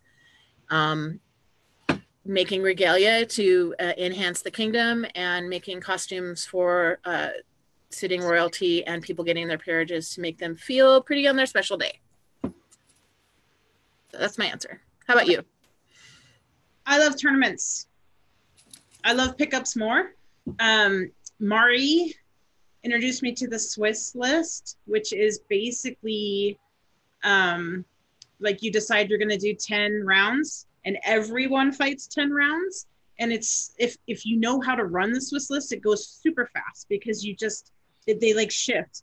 And so you can run it super fast. Everybody gets a lot of fights, and then you do like a little final at the end. So I think it's the best of everything. You get like a winner, you get like who's doing really well, and everybody gets to fight a lot. So that's my answer, Swiss list. Sounds like we're going to have to host a sisters tournament. All right. What's your favorite event?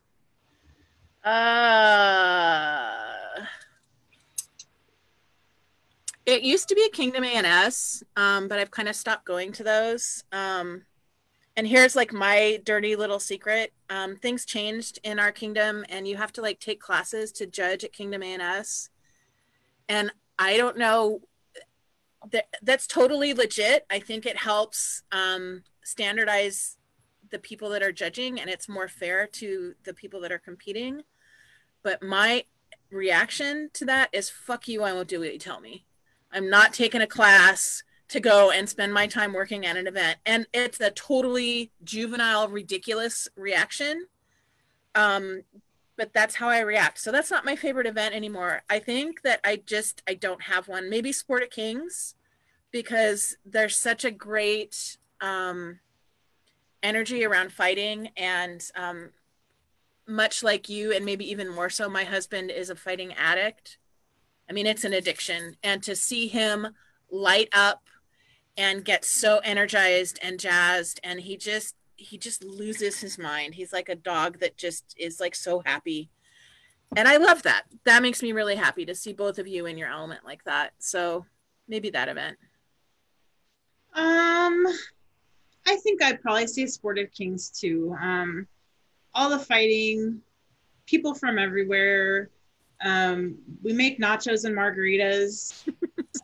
It's one of the only events that all my people camp together at. We actually sit around the fire and we sing still and we tell stories, and it feels like an old time event, and there aren't any meetings. I still think it's a little overscheduled. It would be, I mean, and that's because we overschedule ourselves. Like, you don't have to overschedule yourself, but there's so much there. We have Laurel meetings at Sport of Kings sometimes. Okay, well, we don't have any fighting meetings there usually. Yeah, so that, and I'm also a huge fan of informal events, where we just go and we fight and then we barbecue, and we hang out, and maybe, you know, somebody teaches felting or somebody teaches just, you know, when we went to Artemisia and we fought all day, and then Conrad taught us, you know, how to pattern 12th century. I mean, that to me, like, you learn, you meet new people, you really, you know, you get to interact with them because you can hear each other, and you eat good food and good people. And so for me, it's all about fighting, good food, and good people. And honestly, art.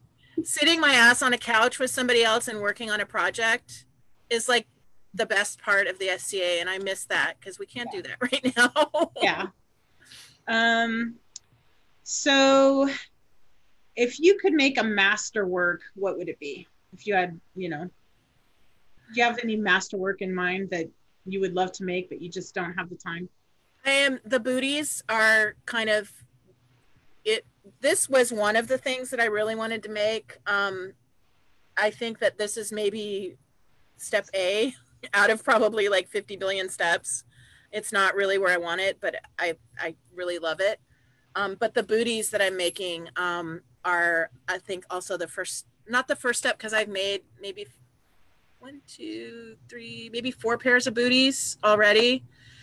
But this pair is kind of next level. So I'd like to get to the point where I dye the wool with natural dyes, but I don't know if I'm ever going to get that scientific because my brain doesn't really work that way. So that's my answer. How about you? Well, mine is, if you could have any helmet, regardless of cost, what kind would it be? So I have this fantasy. Does it involve Conan? No. Oh, good. Of having a Greek kit and doing like a Wonder Woman thing. I would love a Corinthian helm, like a really beautiful Corinthian helm. I would love to do a Greek kit that's Wonder Woman-esque, but not Wonder Woman. So it sort of gives you the Themyscira vibe from the new Wonder Woman movie, but you know, it's not red, white, and blue. And right. So I would really, really love to do that. I would love to get my body to where I felt comfortable showing skin in armor, you know. I think I'm a good enough fighter now that I don't need to wear, like, I could actually, you know, have nothing on my, I don't have anything on my shoulders now. Like, I have linen. So I could do it from fighting ability wise, but yeah, not from comfort level wise. I always wanted a Corinthian helm. I love those. They're things. So pretty. Yeah. Yeah. Anyway, that's what I want to do. Who would make it? Who would make my helmet? Yeah. Vren. I don't know. I like that answer. Vren. I have a Vren crush. All right. It's Saturday morning at Estrella, and several people want to talk to you about last night. What did you do? Oh, yeah. What did 25-year-old Dawn do, or 30-year-old Dawn do? So there's a reason I don't drink anymore. Because when I get really drunk, I black out and I get naked. And I'm just gonna, I don't even remember the last time I did it. You had to tell me like 15 years later. Huh? I said it's a true story. Yeah. So that's why I don't drink. And that probably would have been the issue. Okay. And we'll just stop there. For me, if it was when I was still fun,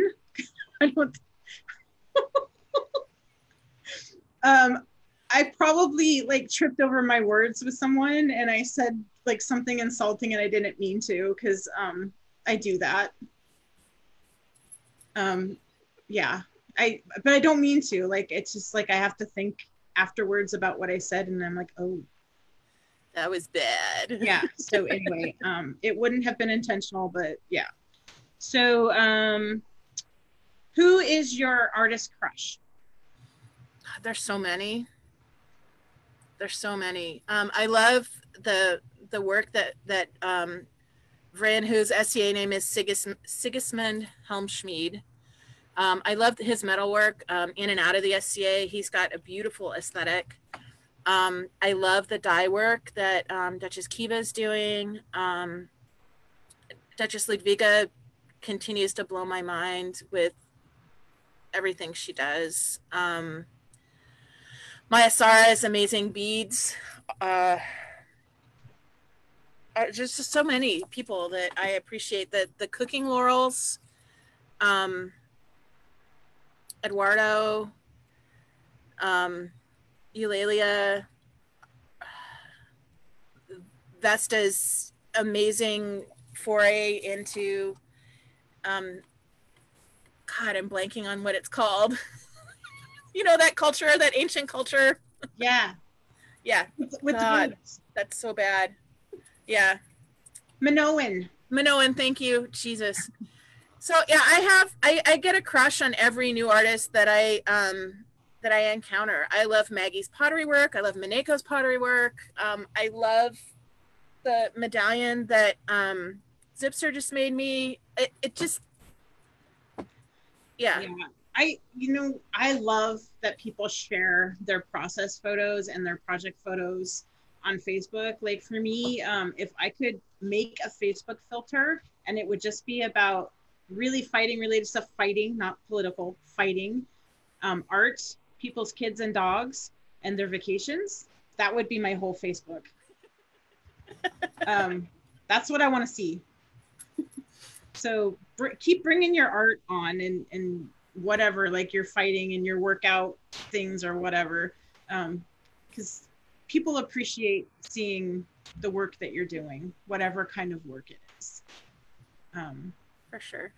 Anyway, so mine is who's your favorite fight ever, and that is super hard for me. I'm probably gonna say Sven. A lot of people say Sven. There's a reason they say Sven. He's got a really great energy in the fight. He's super good and doesn't really have an ego on the field. He's just... There's a reason he's your inspiration. Yeah, there is. He's very inspiring. So I'm going to stick with Sven. Then the last one's who's the cleanest fighter in your kingdom? How do we make that art related? How do what? How do we make that art related? We don't. Oh, okay.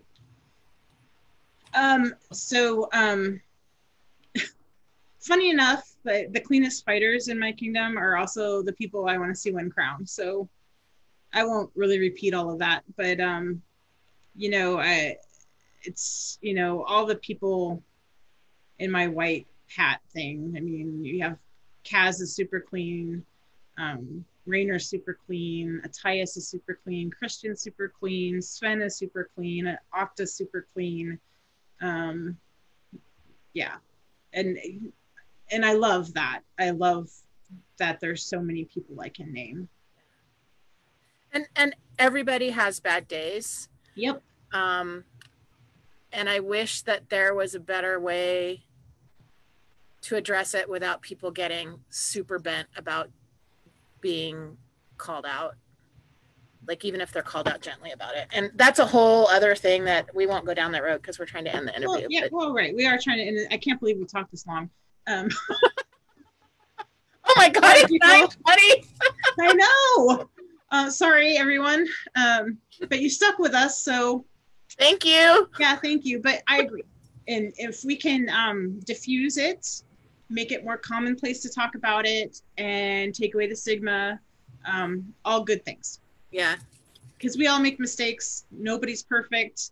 Things happen. Sometimes it takes a while to register. Like, You know, if it takes somebody a little bit of time in a fight to register it, that doesn't mean they were thinking about not taking it. It might be just they didn't feel it until it snuck up.